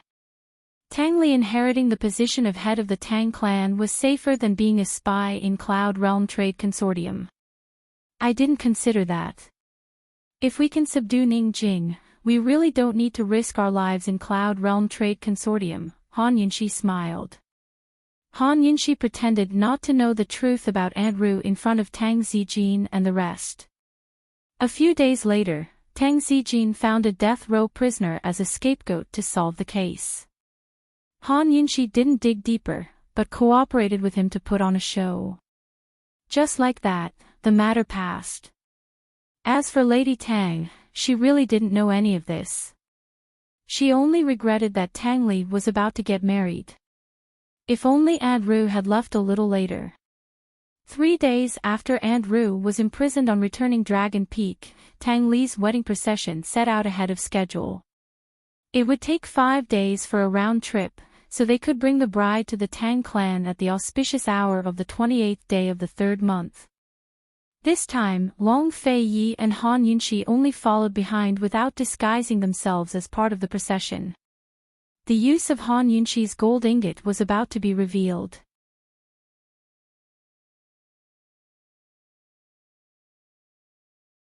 Chapter 675. The wedding procession for the young head of the Tang clan was bound to be extravagant and grand. But in reality, Tang Li only brought a few guards and a red carriage to 10,000 Commerce Hall. It was nothing compared to the procession he'd brought to propose marriage. It could only be described as shabby. Even Long Fei Yi couldn't stand it. He asked Han Yunxi, "Was this your idea?" Tang Li's own idea. Han Yunxi would never do something so immoral. The wedding procession was a lifetime's worth of memories. How important was that? Although she'd given Tang Li and Lady Tang plenty of ideas, Tang Li still made most of the decisions himself. Why? Long Fei Yi didn't understand. You don't understand when it comes to chasing after girls, Han Yunxi grinned. Long Fei Yi seemed a little embarrassed as he avoided her gaze. He didn't ask any more questions. Chasing after girls didn't seem to exist in his world at all. A few days later, Tang Li's group arrived at the Grand Canyon. It was the same guide that led Tang Li's group inside. Han Yunxi and Long Fei Yi didn't follow them. An hour later, Long Fei Yi said, "Tang Li should be at 10,000 Commerce Hall by now. Let's move out." It wasn't easy to pick up a bride. Tang Li would probably be tormented by Cloud Realm Trade Consortium's people by the time he arrived at 10,000 Commerce Hall for a cup of tea and a bowl of sweet eggs. There were plenty of onlookers at the wedding procession. Long Fei Yi had long told Tang Li to stall for time and attract as many people as possible. That way, they'd be able to save the Chu clan elders. Han Yunxi took out a small porcelain bottle. As soon as the stopper was removed, a sweet, honey-like scent wafted out. Long Fei Yi immediately covered his nose. He hated sweet things. "It's my favorite dessert. Have a taste." Han Yunxi joked. Long Fei Yi really wanted to drink it. Han Yunxi was shocked and quickly snatched it away. "I'm just kidding. This is the colorful queen bee's poison. It can kill." This prince was also joking. "Can't you tell? What are you nervous about?" Long Fei Yi asked seriously. I will cooperate with you," Han Yunxi replied. Long Fei Yi suddenly snatched the poison from her hand and poured it directly into his mouth. He was so fast that Han Yunxi couldn't stop him and didn't see him clearly. Anyway, she was shocked. "Long Fei Yi, are you crazy?" She hurriedly concocted a large bag of vomit-inducing liquid from the detoxification system and gave it to Long Fei Yi. "Drink it quickly and spit out all the poison." There was no antidote for the colorful queen bee's poison. She could only expel the poison from the body as soon as possible before the poison took effect. She was about to go crazy from anxiety, but Long Fei Yi asked with interest, "Is this also a joke to cooperate with this prince?" Han Yunxi was stunned for a moment, then looked at the porcelain bottle in his hand seriously. She realized that the stopper of the porcelain bottle had been blocked at some point. Long Fei Yi was playing with her. She heaved a sigh of relief and her tone turned cold. "Is it very fun?" The number of times that Han Yunxi was angry with Long Fei Yi could be counted on one hand. This time, she was much fiercer than the previous few times. Long Fei Yi looked at her and a trace of embarrassment flashed past his eyes. He didn't say anything for a long time. To be precise, he didn't know what to say. He had been with this woman for so long. Although he had seen her angry a few times, this was the first time he encountered such a situation. She was completely right. He was completely wrong. She had joked with him before and he had really scared her. Han Yunxi glared at Long Fei Yi for a long time. She originally thought that Long Fei Yi would apologize, but who knew that this guy didn't say a word and just looked at her expressionlessly. She couldn't be bothered with him anymore. She took the colorful queen bee's poison and added a poison. The sweet smell became even stronger and gradually filled the surrounding air. Not long after, a rather large poisonous wasp flew over and circled around the colorful queen bee's poison for a long time, as if it was sniffing for its scent. After Han Yunxi put away the porcelain bottle, the poisonous wasp flew towards the entrance of the canyon. "Chase after that wasp, hurry," Han Yunxi said cold. Long Fei Yi didn't say anything and picked up Han Yunxi and chased after it. Han Yunxi's tone was still very cold. "Put me down, I'll wait for you outside. You follow that poisonous wasp." Long Fei Yi didn't reply and hugged her even tighter. "Put me down, I won't be of much help even if I go in. I'll only be a burden to you." Han Yunxi was very rational. "Impossible. I'm worried," Long Fei Yi said indifferently. Because of his temper, Han Yunxi lowered her eyes and didn't argue with him. She just let him carry her and flew into the canyon. After entering, they realized that the canyon was very complicated. In the dense forest, there were 7 or 8 small paths that led in different directions. If there wasn't someone to lead the way, they really wouldn't know where to go.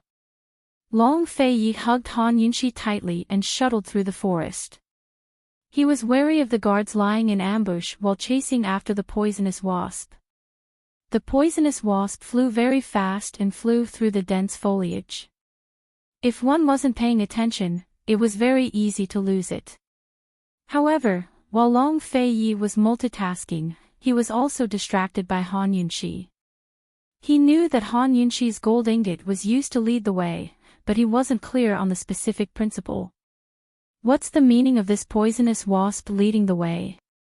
he asked indifferently, as if the unpleasantness just now didn't happen. Han Yunxi's tone was still cold. "This kind of poison belongs to the yin and yang category. One yin and one yang can attract each other. The poison left on the gold ingot is also the colorful king bee's poison. It's of the yin attribute, so it doesn't have any smell. The one on my hand is of the yang attribute, so the smell is very strong. After the poisonous wasp is poisoned by the colorful king bee's poison, it will search for the colorful king bee's poison on its own." Han Yunxi paused for a while. Seeing that Long Fei Yi didn't respond, she added, "As long as the gold ingot is left on the guide's body for more than 2 hours, the poison will stay on his body for a month. After the poisonous wasp finds him, it won't stab him. It will only absorb the yin attribute colorful king bee's poison. This person will die from the normal wasp poison half a month later. Ning Qing won't suspect us." "Oh." Long Fei Yi replied indifferently. Han Yunxi didn't say much, and Long Fei Yi didn't ask any more. The two of them were obviously busy chasing the poisonous wasp, so it wasn't convenient for them to talk. However, the atmosphere was very strange when the two of them didn't talk. The mountain road was getting more and more difficult. The poisonous wasp might not take the same path as the guide, but it would definitely find the guide in the end. At this time, the poisonous wasp passed through a dense thorny forest. Long Fei Yi hugged Han Yunxi tightly and turned around without hesitation. He stepped back and used his body to block the thorns for Han Yunshi. After passing through the forest, his entire back was covered in thorns, but Han Yunshi was unscathed.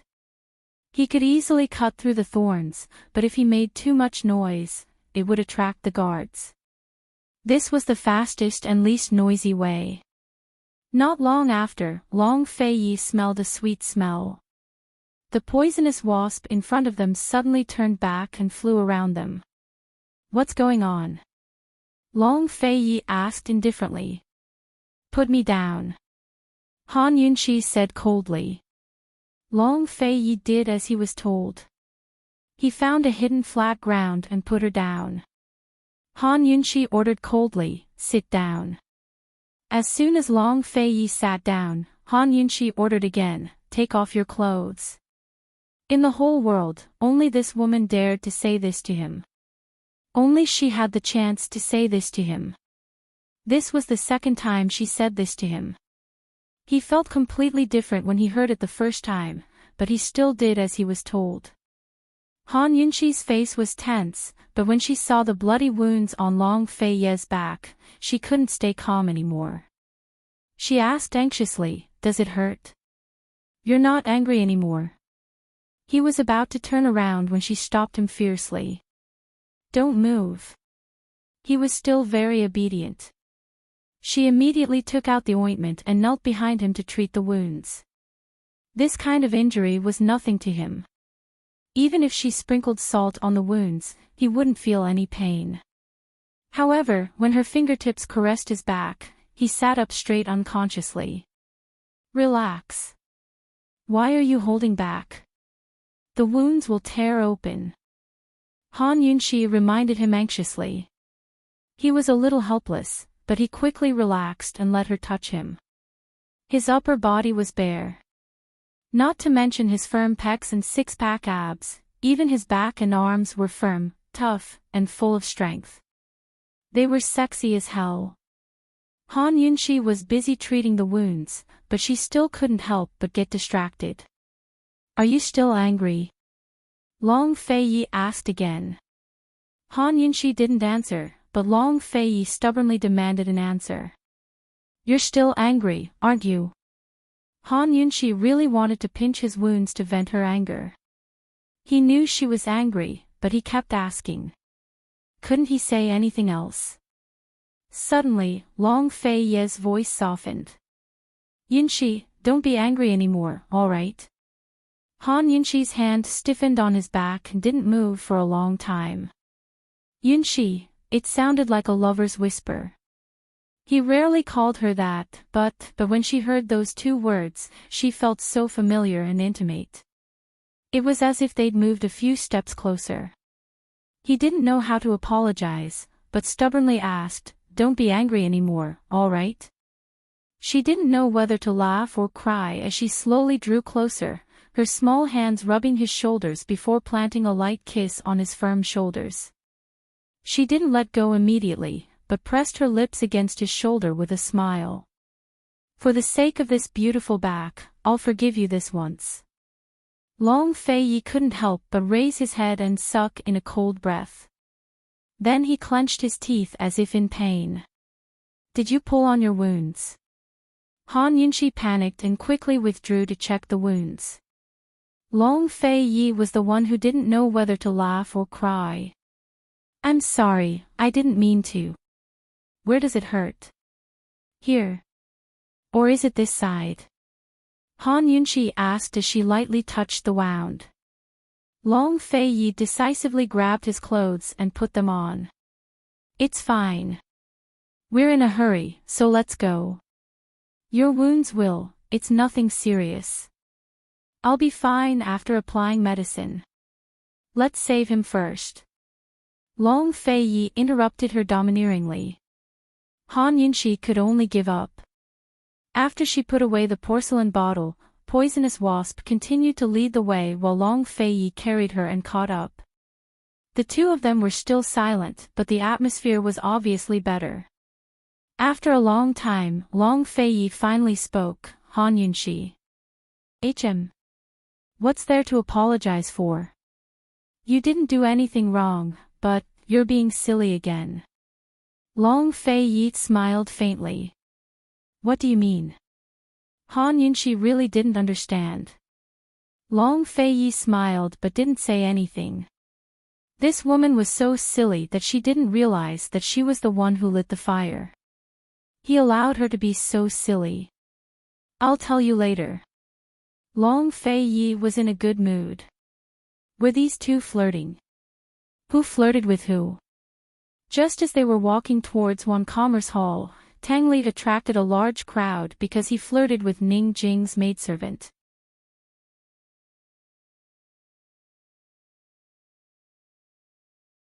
Chapter 676. Things went like this. Tang Li passed through several checkpoints and finally arrived in front of Ning Jing's room. He was stopped by a long line of 10 servant girls. Standing at the front of the line was Ning Jing's personal servant girl, Shuang Yu. She was also a servant girl who accompanied Ning Jing and the nanny to the Tang sect. Tang Li used money and flowery words, but he couldn't convince Shuang Yu to move aside. Thus, he took advantage of Shuang Yu's inattention and kissed her cheek. Actually, it was just an act of stealing a kiss. He didn't really kiss her. Shuang Yu couldn't take it anymore and threw a slap at Tang Li. Tang Li held her hand and teased her, "No rush. Once we're back at the Tang sect, you can hit me however you want. This young master will let you." They didn't hold hands for long before he pushed her away. Shuang Yu immediately scolded Tang Li for being a loafer, lecherous, and vulgar. He wasn't worthy of Miss Jing. Tang Li beat her at her own game and used the word teasing to its fullest. If this young master isn't worthy of Ning Jing, then how can I be worthy of you? Tang Li looked at Shuang Yu with interest, his gaze lingering on her curves. Shuang Yu flew into a rage out of humiliation. You're not worthy. Then who is worthy? Tell me, this young master will definitely learn from him. Tang Li teased. You? Me? Didn't you say I'm not worthy? What, are you going back on your word? Tang Li laughed loudly. How could Shuang Yu fight against Tang Li's cheap mouth? She was embarrassed and angry, but she still said the same thing. In any case, you're not worthy of my young miss. Then what should I do? You're so pretty and smart. Teach this young master a thing or two. This young master will definitely listen to you. Tang Li smiled. You shut up. Shuang Yu roared. Tang Li immediately muffled his mouth and looked docile as he stood in place. Shuang Yu was embarrassed. If this went on, how was the young miss going to get married? However, she couldn't let this prodigal son off so easily.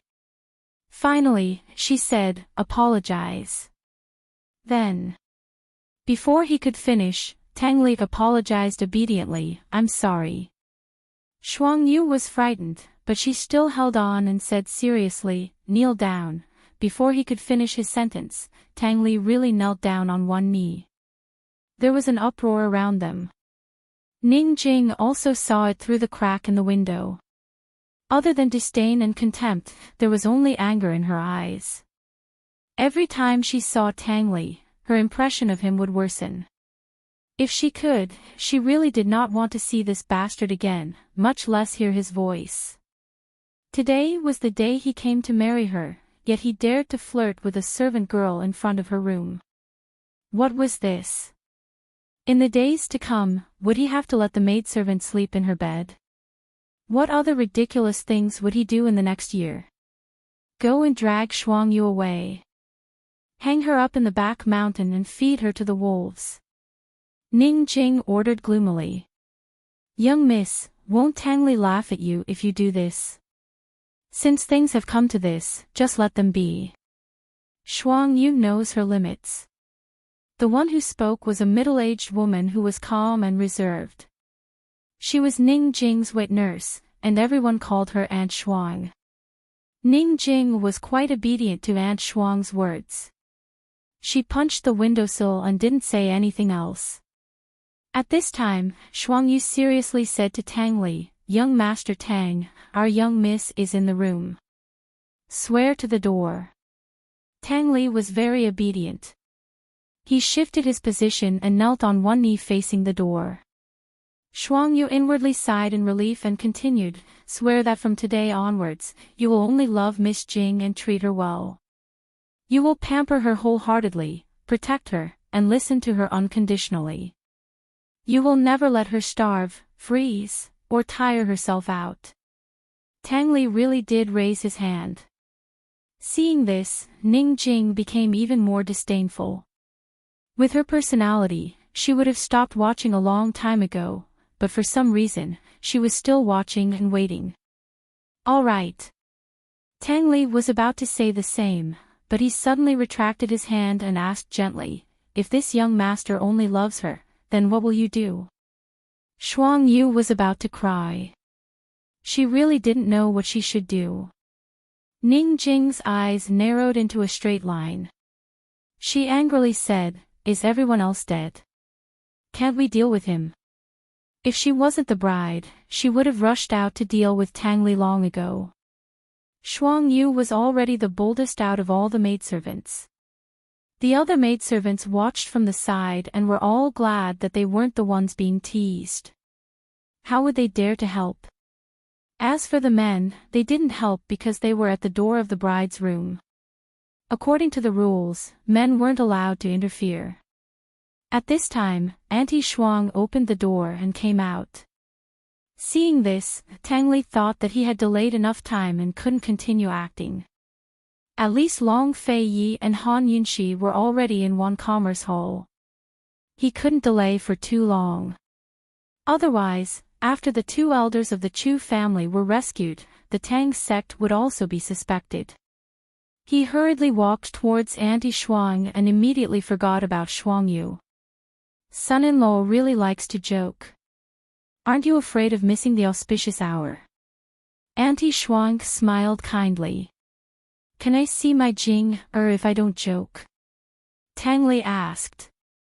My Jing, Auntie Shuang felt helpless and could only ignore his words. She said seriously, that depends on how sincere young Master Tang is. It's up to Miss Jing whether to open the door or not. Auntie Shuang didn't come out to make things difficult for Tang Li. She knew that Tang Li didn't sincerely want to marry her. This marriage was too complicated. As a servant, she couldn't help Miss Jing much. However, this was still a marriage. In the end, Tang Li would become her man and her husband. She hoped that Tang Li could be more serious. Even if it was just an act, he should pretend to be sincere. He should beg to open the door and take Miss Jing away with him. He should let Miss Jing leave with pride and dignity. No matter how strong a woman was, she was still a woman. No matter how strong a woman was, she would still be weak. Miss Jing prepared her own dowry, sewed her own wedding dress, and dressed herself up. She had to marry herself. Today, none of Miss Jing's relatives came. Whether it was Ning Qing, Ning Nuo, or Ning Anchuan, none of them were here. No one would see her off. Sincerity. Tang Li was deep in thought.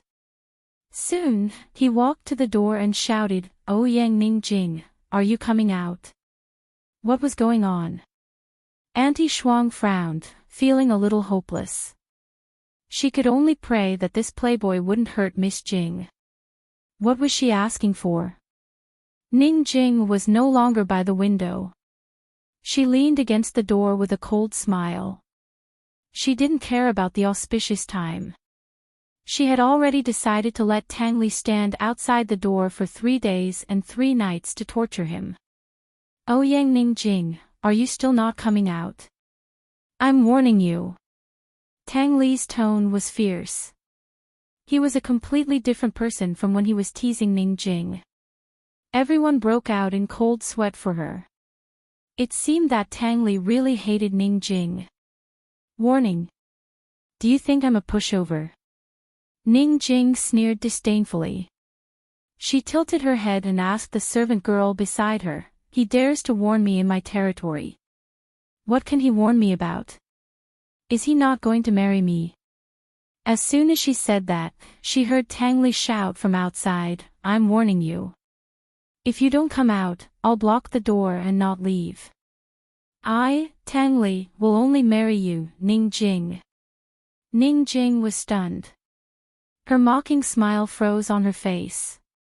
Everyone around them was stunned. They didn't expect Tang Li to say something like that. So domineering. So romantic. At the sight of Tang Li kneeling on one knee with a domineering and stubborn expression, the young maidens all felt their hearts thump in their chests. Thump. Thump. Thump. Ning Jing unconsciously pressed a hand to her chest and stood unmoving in place. "Ning Jing, did you hear that? Don't come out if you dare. If you stay in the house forever, I'll guard you forever. I'll do what I say. If you don't believe me, you can try." Tang Li shouted again. This was really a warning. What she hated the most in her life was being warned. But why couldn't she get angry at him? Why couldn't she get angry?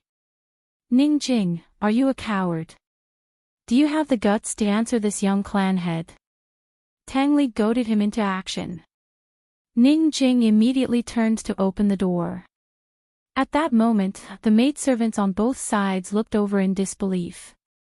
Ning Jing actually felt awkward. She said fiercely, "What are you looking at?" "I'm going out to teach him a lesson." Since when did she know how to explain to the maidservants? The maidservants were so scared that they didn't dare to say anything. Thus, Ning Jing opened the door just like that. When the door opened, she saw Tang Li dressed in a red robe, kneeling on one knee in the middle of the door. His back was ramrod straight. Even if he was kneeling, he still had an imposing appearance. His movements were natural and handsome. He was high-spirited, handsome and outstanding. He was as clear as a jade tree in the wind. Ning Jing didn't know that this man could look so good in red. Tang Li didn't expect Ning Jing to open the door personally. He also didn't expect that she would come out without wearing a red veil. This was the first time Tang Li saw Ning Jing in a woman's dress. It was the first time he saw Ning Jing with makeup. It was the first time he realized that Ning Jing was such a beautiful woman. Her hair was like a cloud. She had beautiful eyebrows, clear eyes, and red lips. She was as bright as the spring and as beautiful as the autumn moon. She was a feast for the eyes. Tang Li stood there in a daze. He was infatuated. He only regained his senses when Aunt Shuang closed the door. Actually, it wasn't just Tang Li who was infatuated. The surrounding people were also dumbstruck. No one knew that President Jing was so beautiful.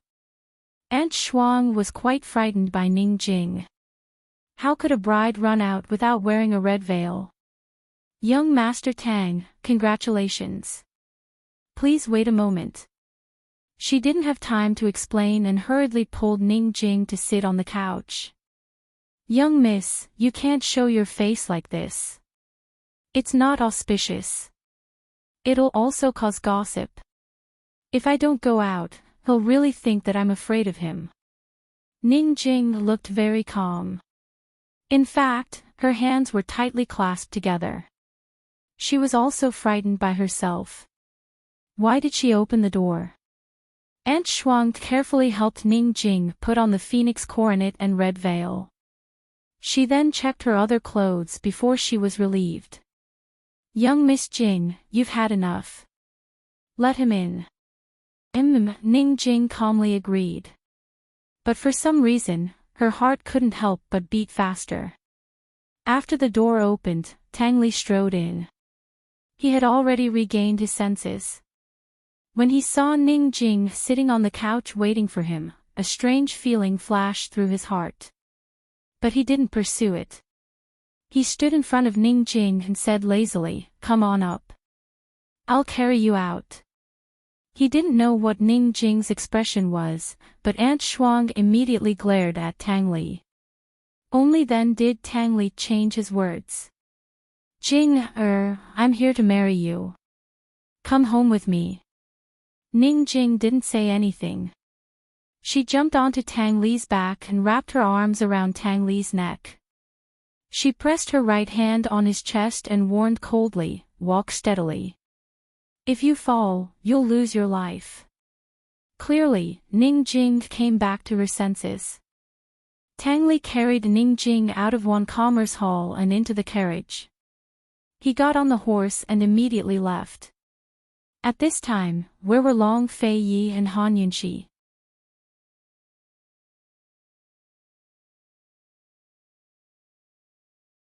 Chapter 677.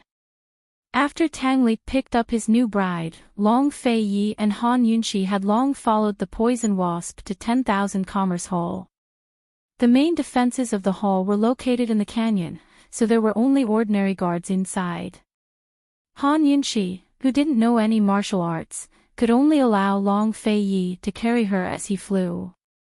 Although she looked like trash, she was actually a great help to Long Fei Yi. Once they conquered the canyon and entered 10,000 Commerce Hall, the rest was as easy as turning over a hand for an expert like Long Fei Yi. Ning Cheng relied on the fact that the world didn't know of the relationship between the Ning clan and Cloud Realm Trade Consortium to imprison the two Chu clan elders here without much defense. Soon enough, Long Fei Yi and Han Yunxi found 10,000 Commerce Hall's secret prison. They avoided the guards and found a hidden cell. The so-called secret prison was simply a small, dark room used to imprison troublemakers or criminals who had committed serious crimes. This secret prison was completely sealed off. There was only a small iron door, and there was a strangely shaped lock on the door. Long Fei Yi was dressed in black robes and a black cloth covering his face, making him look mysterious and handsome. Even his knocking on the door was pleasing to the eye. Who's there? A familiar voice called out from inside. It was none other than the Chu clan head. The two Chu clan elders had been locked up here for a long time. Aside from the daily delivery of food, no one else had come to contact them. The delivery men never knocked on the door, so the two Chu clan elders were on guard. Your lordship. Long Fei Ye's low, icy voice gave the two Chu clan elders a fright. They never expected Long Fei Yi and Han Yunxi to find their way here. What was he doing here? Duke of Qin. Long Fei Yi, it's actually you. The voices of these two people were half surprised and half wary. Long Fei Yi, what are you planning to do? Chu Yuni asked. He hated Long Fei Yi as much as he hated Ning Qing. Although Long Fei Yi and Ning Qing were enemies, the Chu clan was destroyed because of the two of them. Long Fei Yi had come here. Other than killing them, what else could he do? If you want to leave, then shut your mouth, Long Fei Yi warned. Rather than saying that he was here to save people, it was more accurate to say that he was here to kidnap people. Whether the two elders of the Chu clan were willing or not, he would definitely take them away. These two were his bargaining chips to keep Chu Tianyin in check. Chu Tianyin was already an important chess piece in Cloud Realm Continent's western regions. Long Fei Yi, you mean you want to bring us out? Long Fei Yi, are you joking around here? You seem to be in a good mood. The two elders of the Chu clan didn't believe him, but their mocking tone revealed traces of hope and hope. After all, they'd given up hope for a long time and accepted the fact that they were going to spend the rest of their lives in prison. Right now, they needed a definite answer, but Long Fei ignored them. He picked up the iron lock on the door and pondered. Although it was easy to get in, any loud noise would attract a group of people. The best way to get them out was to unlock the door. Hearing Long Fei Yi fiddling with the chains, the two elders of the Chu clan exchanged glances with complicated feelings. Long Fei Yi, just what are you trying to do? Chu Yuni couldn't help asking. Of course I'm taking you out. What, you're too used to prison and don't want to come out? Han Yunshi asked coldly. When she recalled the crimes these two had committed against Gu Beiyue, she was filled with anger. If she didn't need them, she wouldn't have come to save them. Tianyin, just what's going on? The Chu clan head grew anxious. Hasn't Tianyin already thrown himself into Ning Cheng's camp? Let's talk after we get out. What's the origins of this lock? Long Feiyi asked. Why should old man trust you? Chu Yuni asked coldly. Han Yunshi snorted disdainfully, while Long Feiyi said, because your lordship found this place. Do you want to be Ning Cheng's dog or your lordship's hawk? Why don't you two give your lordship an answer right now? The two elders of the Chu clan wore complicated expressions at his words. Although Long Feiyi hadn't told them the truth, they could guess that Chu Tianyin had chosen Ning Cheng over Long Feiyi. If Long Feiyi could find Ning Cheng's lair, then Ning Cheng had already lost a huge step. Chu Tianyin's choice was wise. Neither Chu Yuni nor the Chu clan head were fools, but they couldn't bring themselves to do it right now. After some hesitation, Chu Yuni said loftily, if you want my Chu clan to swear allegiance to you, we'll have to see if you have the skills. Duke of Qin, if you can unlock this 1,000-trick lock, the two of us will leave with you. 1,000-trick lock. Exactly. Long Feiyi had been wondering if this lock was anything but simple, but he never expected it to be such a rare object. The 1,000-trick lock was a unique lock designed by 1,000 craftsmen. There were no more than 5 of them in the world. The lock was made of sturdy material and ingenious design, so it was impossible to open it with a hack or a pry. Even Tang Li wouldn't be able to do anything to it, much less a layman like him. When Long Feiyi didn't reply, Chu Yuni laughed mockingly. If not for this lock, the two of us wouldn't have had to wait for you to save us. The Chu clan head hastened to add, Your Highness Duke of Qin, how about this? You break open the door and we kill our way out. How's that? Saving them and killing their way out were two different things. If they were rescued, the Chu clan troops would probably end up as Long Fei's subordinates. Instead, they'd join hands to fight their way out. At the very least, the two elders of the Chu clan would have the power to bargain with Long Fei. The two elders of the Chu clan were too shrewd in their calculations. They were too self-righteous. As the saying goes, a wise man submits to circumstances, while those who don't are asking for humiliation. Long Feiyi and Han Yunshi exchanged glances in tacit understanding. Long Feiyi retreated to one side while Han Yunshi carefully picked up the 1,000-trick lock and began to study it. Inside the cells, Chu Yuni and the Chu clan head assumed that Long Feiyi was still trying to pick the lock.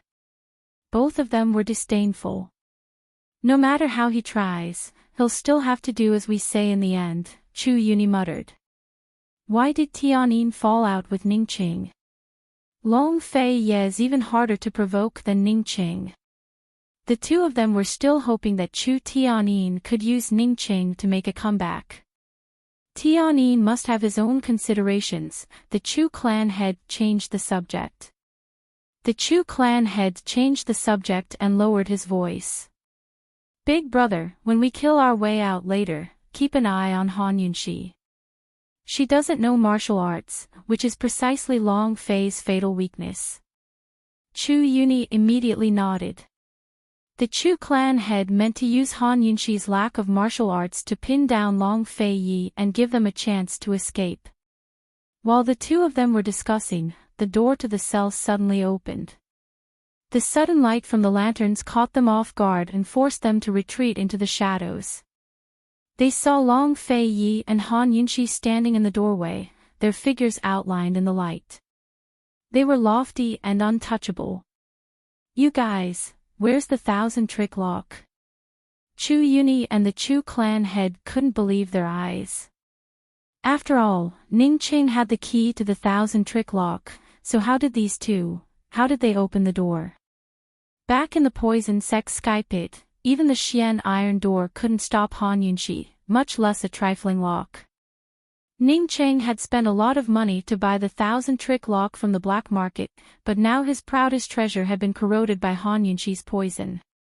Not even a scrap of iron was left behind. Currently, Ning Cheng was far away in West Jing Palace. He was busy keeping an eye on Tang Li and Ning Jing's movements, as well as dealing with the war between Western Zhou and Tianan on the eastern and western borders. He also had to deal with Duan Miao's various restrictions in the Jianghu, so he knew nothing of what was going on in 10,000 Commerce Hall. Han Yunxi disdained to explain herself to the two elders of the Chu clan. She stood behind Long Fei Yi and continued to be his burden, concealing her achievements and fame. Long Fei Yi didn't bother with these two elders over such trivial matters. He held out his hand, revealing 2 poison pills. Either take these or die. Hurry up. Chu Yuni and the Chu clan head were still in a state of panic. Hearing these words, they grew even more frightened. Long Fei Yi, if the 2 of us die here, Tianyin will definitely take revenge, the Chu clan head said anxiously. Of course, he'll find Ning Qing for revenge. Your lordship will be happy to help, Long Fei Yi said with a cold smile. Han Yunxi almost laughed out loud. If Long Fei Yi killed these 2 elders and pushed the blame onto Ning Qing, then Chu Tianyin would definitely believe him if he said they only saw corpses on their way here. The 2 elders of the Chu clan turned pale. No matter how much they cared about face, they had no choice but to swallow their pride and obey. They took Long Fei Ye's poison pills and swallowed them. Once we leave 10,000 Commerce Hall, this Wang Fei will help you cure the poison. If you dare to play any tricks, even the gods and immortals won't be able to save you, Han Yunxi said cold. The 2 of them didn't dare to create a chance to escape. Anyone who dared to question Han Yunxi's poison skills wouldn't have a good ending. Just like that, Long Fei Yi led Han Yunxi and the 2 Chu clan elders behind him. They silently left 10,000 Commerce Hall and followed the same path out of the canyon. Once they were out of the canyon, Han Yunxi treated the 2 elders of the Chu clan as promised. Now that the poison was cured, the 2 old men had no strength to flee even if they wanted to.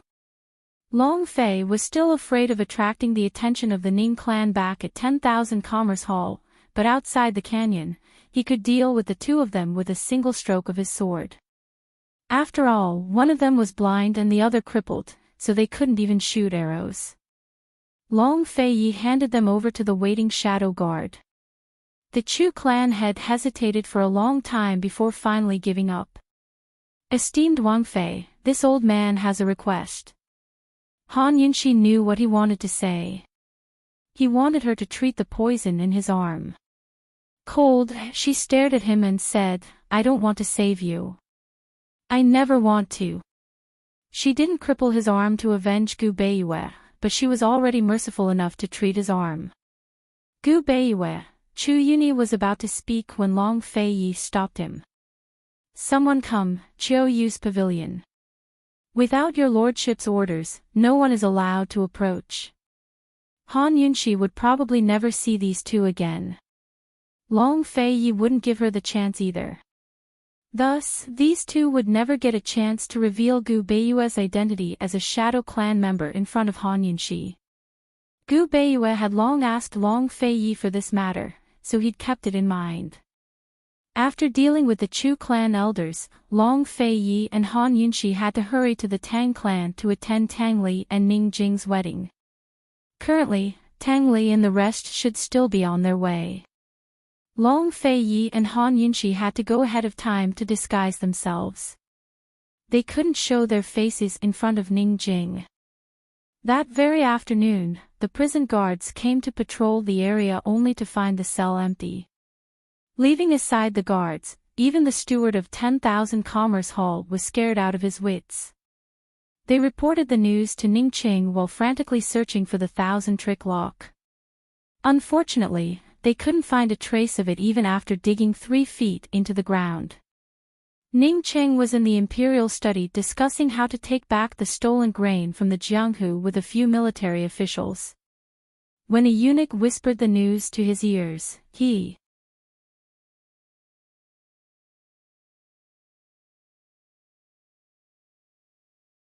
Chapter 678. Ning Qing demanded angrily, "Who did it?" All of the officials in the room were stunned. Although they didn't know what was going on, they didn't dare to be curious. Without needing Ning Qing to chase them away, they all retreated out of the room in an orderly fashion. The last one to leave even closed the door behind him. The eunuch was scared out of his wits as well. He said timidly, "I'm not sure." There weren't any traces left behind. It had to be said that Ning Qing looked good even when he was angry. His handsome face was full of heroic spirit, but none of the servants around him dared to look at him. Despite his anger, he was still able to keep his cool and asked coldly, "Where's Chu Tianyin?" "He's been in Fenglin Prefecture the entire time. He fought a battle with the Western Zhou army the day before yesterday and it's still ongoing," the eunuch reported. "Summon Zhang Shihong from the Ministry of War." He stood up and walked to the military map hanging on the wall. He stood tall and straight with his arms crossed, looking very domineering. Although he wasn't dressed in military uniform, he emanated the iron-blooded aura of a military man. As soon as the Ministry of War's men entered, he ordered, "Mobilize 5,000 cavalrymen from Quanshan City to the northwest and 10,000 infantry from Yunlong Town to attack Fenglin Prefecture from the east. Pass on my orders, anyone who captures Chu Tianyin will be rewarded with 10,000 taels of gold. Your Highness Duke of Ning, this." Zhang Shihong had no choice but to gather his courage and ask, "Why is this so?" "The Chu clan troops are the main force defending Fenglin Prefecture against Western Zhou's army. This." Before he could finish, Ning Qing slowly turned around. Seeing his cold expression, Zhang Shihong didn't dare to continue. "Yes, this official will do it right away." With the 2 elders of the Chu clan rescued, Ning Qing wouldn't be able to control Chu Tianyin anymore. Chu Tianyin would definitely rebel. As soon as Zhang Shihong left, Grand Concubine Ningen, hurried over. She'd received news from Cloud Realm Trade Consortium as well and asked as soon as she entered, "Does this matter have anything to do with the Tang clan?" Ning Qing was thinking the same thing. Not necessarily. Everyone knows that Tang Li married Ning Jing. It's possible that the rescuer used this chance. It's not easy to sneak into the canyon, find one commerce hall, and rescue them. Ningen reminded. "You mean?" Ning Qing also became serious. "Tang Li and Long Feiyi have a close relationship," Ningen said seriously. Ning Qing could no longer remain calm. If the Tang sect was involved with the Long Feiyi, then Ning Jing's marriage would not be simple. "It's not too late to stop Ning Jing now. We can't let Ning Jing's sacrifice be in vain," Ningen said anxiously. Ning Jing was taking a risk by marrying over with her arms. Ning Jing was capable, but she was still a woman. How could she be a match for Long Feiyi, that old fox? This is only a guess.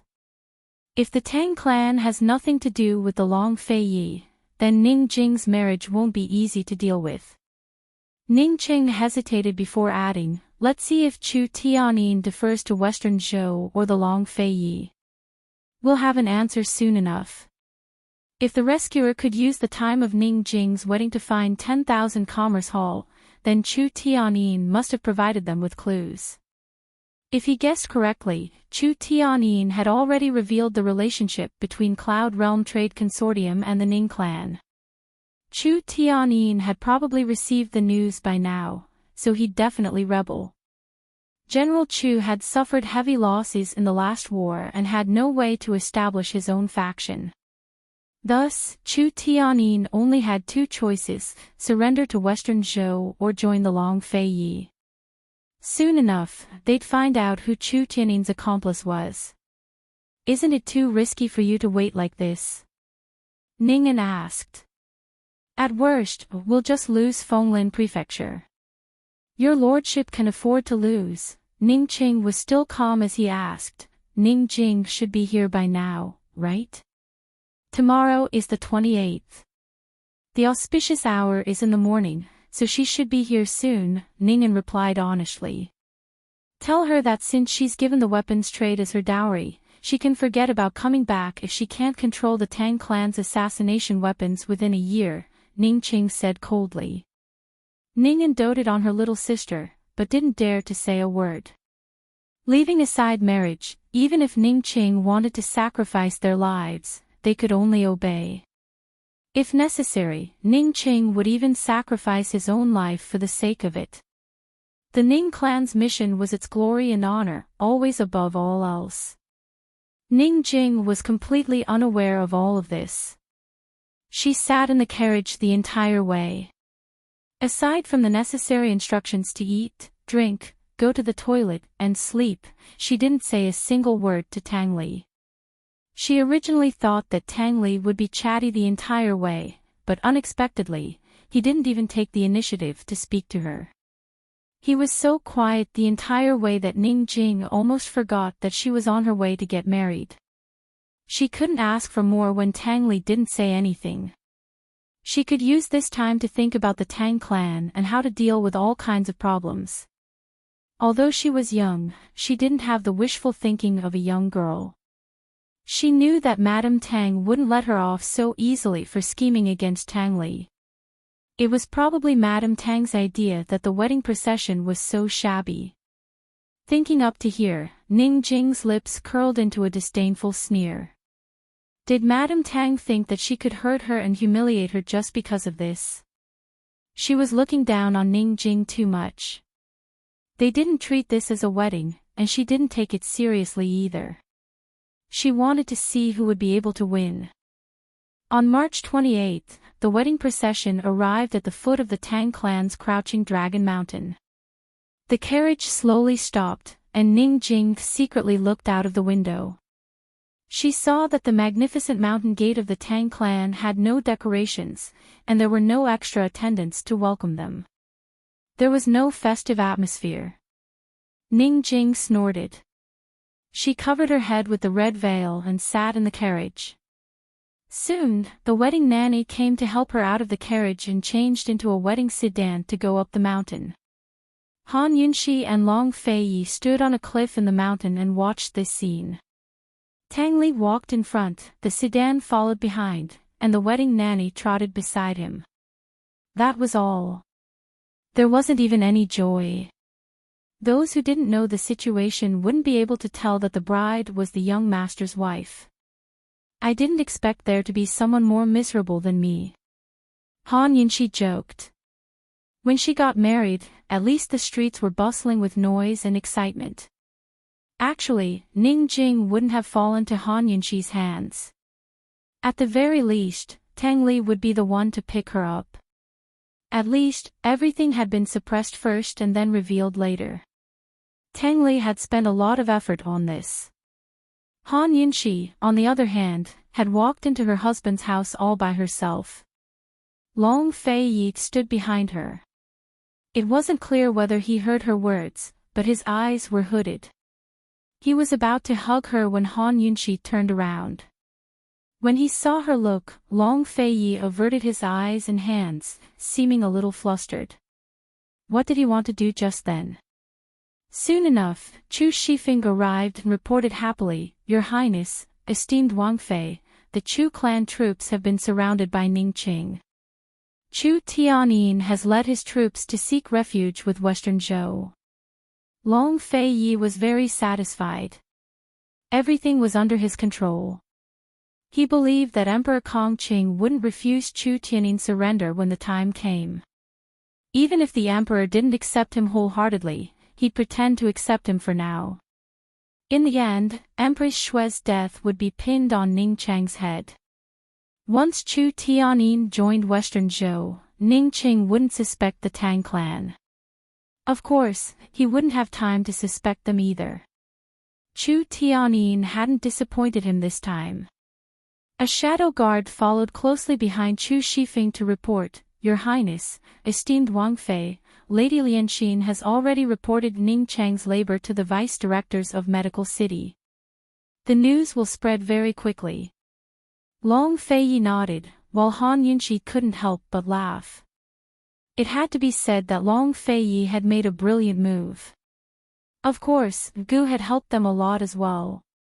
Lady Lianxin's report would not only expose head elder Ling, but push the blame onto Chu Qingge and Ning Qing as well. The two elders of the Chu clan were the ones who did it, but Ning Qing had to bear the brunt of the blame. Once news of this spread, more people would believe that Chu Qingge had colluded with Ning Qing to commit regicide. Long Tianma wouldn't let go of such an opportunity to recruit Emperor Tianhui's former subordinates. Very soon, Ning Qing would be faced with internal and external troubles. Meanwhile, Long Feiyi wouldn't need to waste a single soldier to wait for Western Zhou, Tianning, and Tian armies to fight while he reaped the benefits. What did it mean to plan a strategy within a tent to determine victory from 1,000 li away? This was it. Ning Qing might have won last time, but he'd lose miserably this time. Pass down orders to keep a close eye on Northern Li's movements. The Bailey Navy is on standby, Long Feiyi ordered. This subordinate understands. Chu Shifeng immediately withdrew. At this critical juncture, Northern Li was the biggest variable. Naturally, Long Feiyi had to be on guard against it. As soon as Northern Li sent troops south to interfere with the war in the west, the Bailey Navy would definitely head north from the Eastern Sea to pin down Northern Li's forces. Long Feiyi was already wrapping up the game of chess in the west. He wouldn't allow anyone else to interfere. Of course, Northern Li's strength had yet to recover, so they were probably doing the same thing as Long Feiyi. They could only wait and see what would happen. Once everything was settled, Long Feiyi and Han Yunxi put on their human skin masks and snuck onto reclining Dragon Peak to attend Tang Li's wedding. Actually, Long Feiyi wasn't interested in the wedding at all. He was purely there to accompany Han Yunxi. Ning Jing had no idea that the Ning clan was in deep trouble. Currently, she was bowing to heaven and earth with Tang Li, Tang Zijin and Lady Tang sat high up in the Great Hall, flanked by the clan elders. The atmosphere was solemn, but not festive at all. Ning Jing's red veil prevented her from seeing her surroundings, but she could still feel the atmosphere. She allowed the wedding nanny to lead her to the bridal chambers after 3 bows. But Tang Zijin suddenly stood up. Wait. Wait for what? Was he going to make things difficult for her in front of everyone? Ning Jing prepared herself mentally, but Tang Zijin only spoke with sincerity. Tang Li is getting married today, so he's a man with a family. Old Man and Lady Tang have a big gift for him. Lady Tang was puzzled and glared at him unhappily. Did Tang Zijin really want to give a gift, or make things difficult for Ning Jing? No matter what he wanted, shouldn't he at least discuss it with her? How dare he use her name without discussing it with her? Lady Tang was about to stop him, but Tang Zijin suddenly took off the ring that symbolized his status as the head of the Tang sect and said seriously, "Today, Old Man hands over the position of head of the Tang sect to Tang Li. From now on, Tang Li will take over the old man's position and take full control of the Tang sect." His words caused an uproar in the hall. Lady Tang was dumbfounded. "Zijin, you," Tang Zijin smiled gently at her, but when he faced Tang Li, his expression was cold and solemn. He walked in front of Tang Li and personally put the ring on Tang Li's thumb. "Tang Li, I'm entrusting the Tang sect to you. You have to be worthy of the thousands of disciples." As he spoke, he patted Tang Li's shoulder. "In the future, don't throw a tantrum and run off the mountain for no reason. Hearing this, the shocked crowd more or less understood. Sect head Tang must be using this method to restrain Tangli and keep him in the Tang sect. He really had put in a lot of effort. Lady Tang covered her mouth in agitation. She had always thought that Tang Zijin didn't care about his son, but now she realized that Tang Zijin cared more about his son than she did. After learning the truth, Tangli couldn't say anything. He looked at Long Fei Yi and Han Yunxi, who were hidden in the crowd, with grief in his eyes. Actually, the one who had put in a lot of effort was Long Fei Yi. She didn't know if Tangli would understand. Ning Jing's hands turned cold when she heard all this. If Tangli became the head of the Tang sect, didn't that mean she would become the wife of the head of the Tang sect? Would she have to stay with Tangli on reclining Dragon Peak from now on? Ning Jing was still in a daze. Soon, the crowd was filled with congratulations. Of course, the matchmaker's voice rang out again. Send them to the bridal chamber. You're tuning into the LoveLore Library YouTube channel. We're so grateful for your support, and don't forget to subscribe to join us on this incredible journey through captivating stories. Your generosity through donations truly makes a world of difference, as it's the primary source of revenue that allows me to expand and enhance this channel for you. Thank you from the bottom of my heart for being a part of this adventure.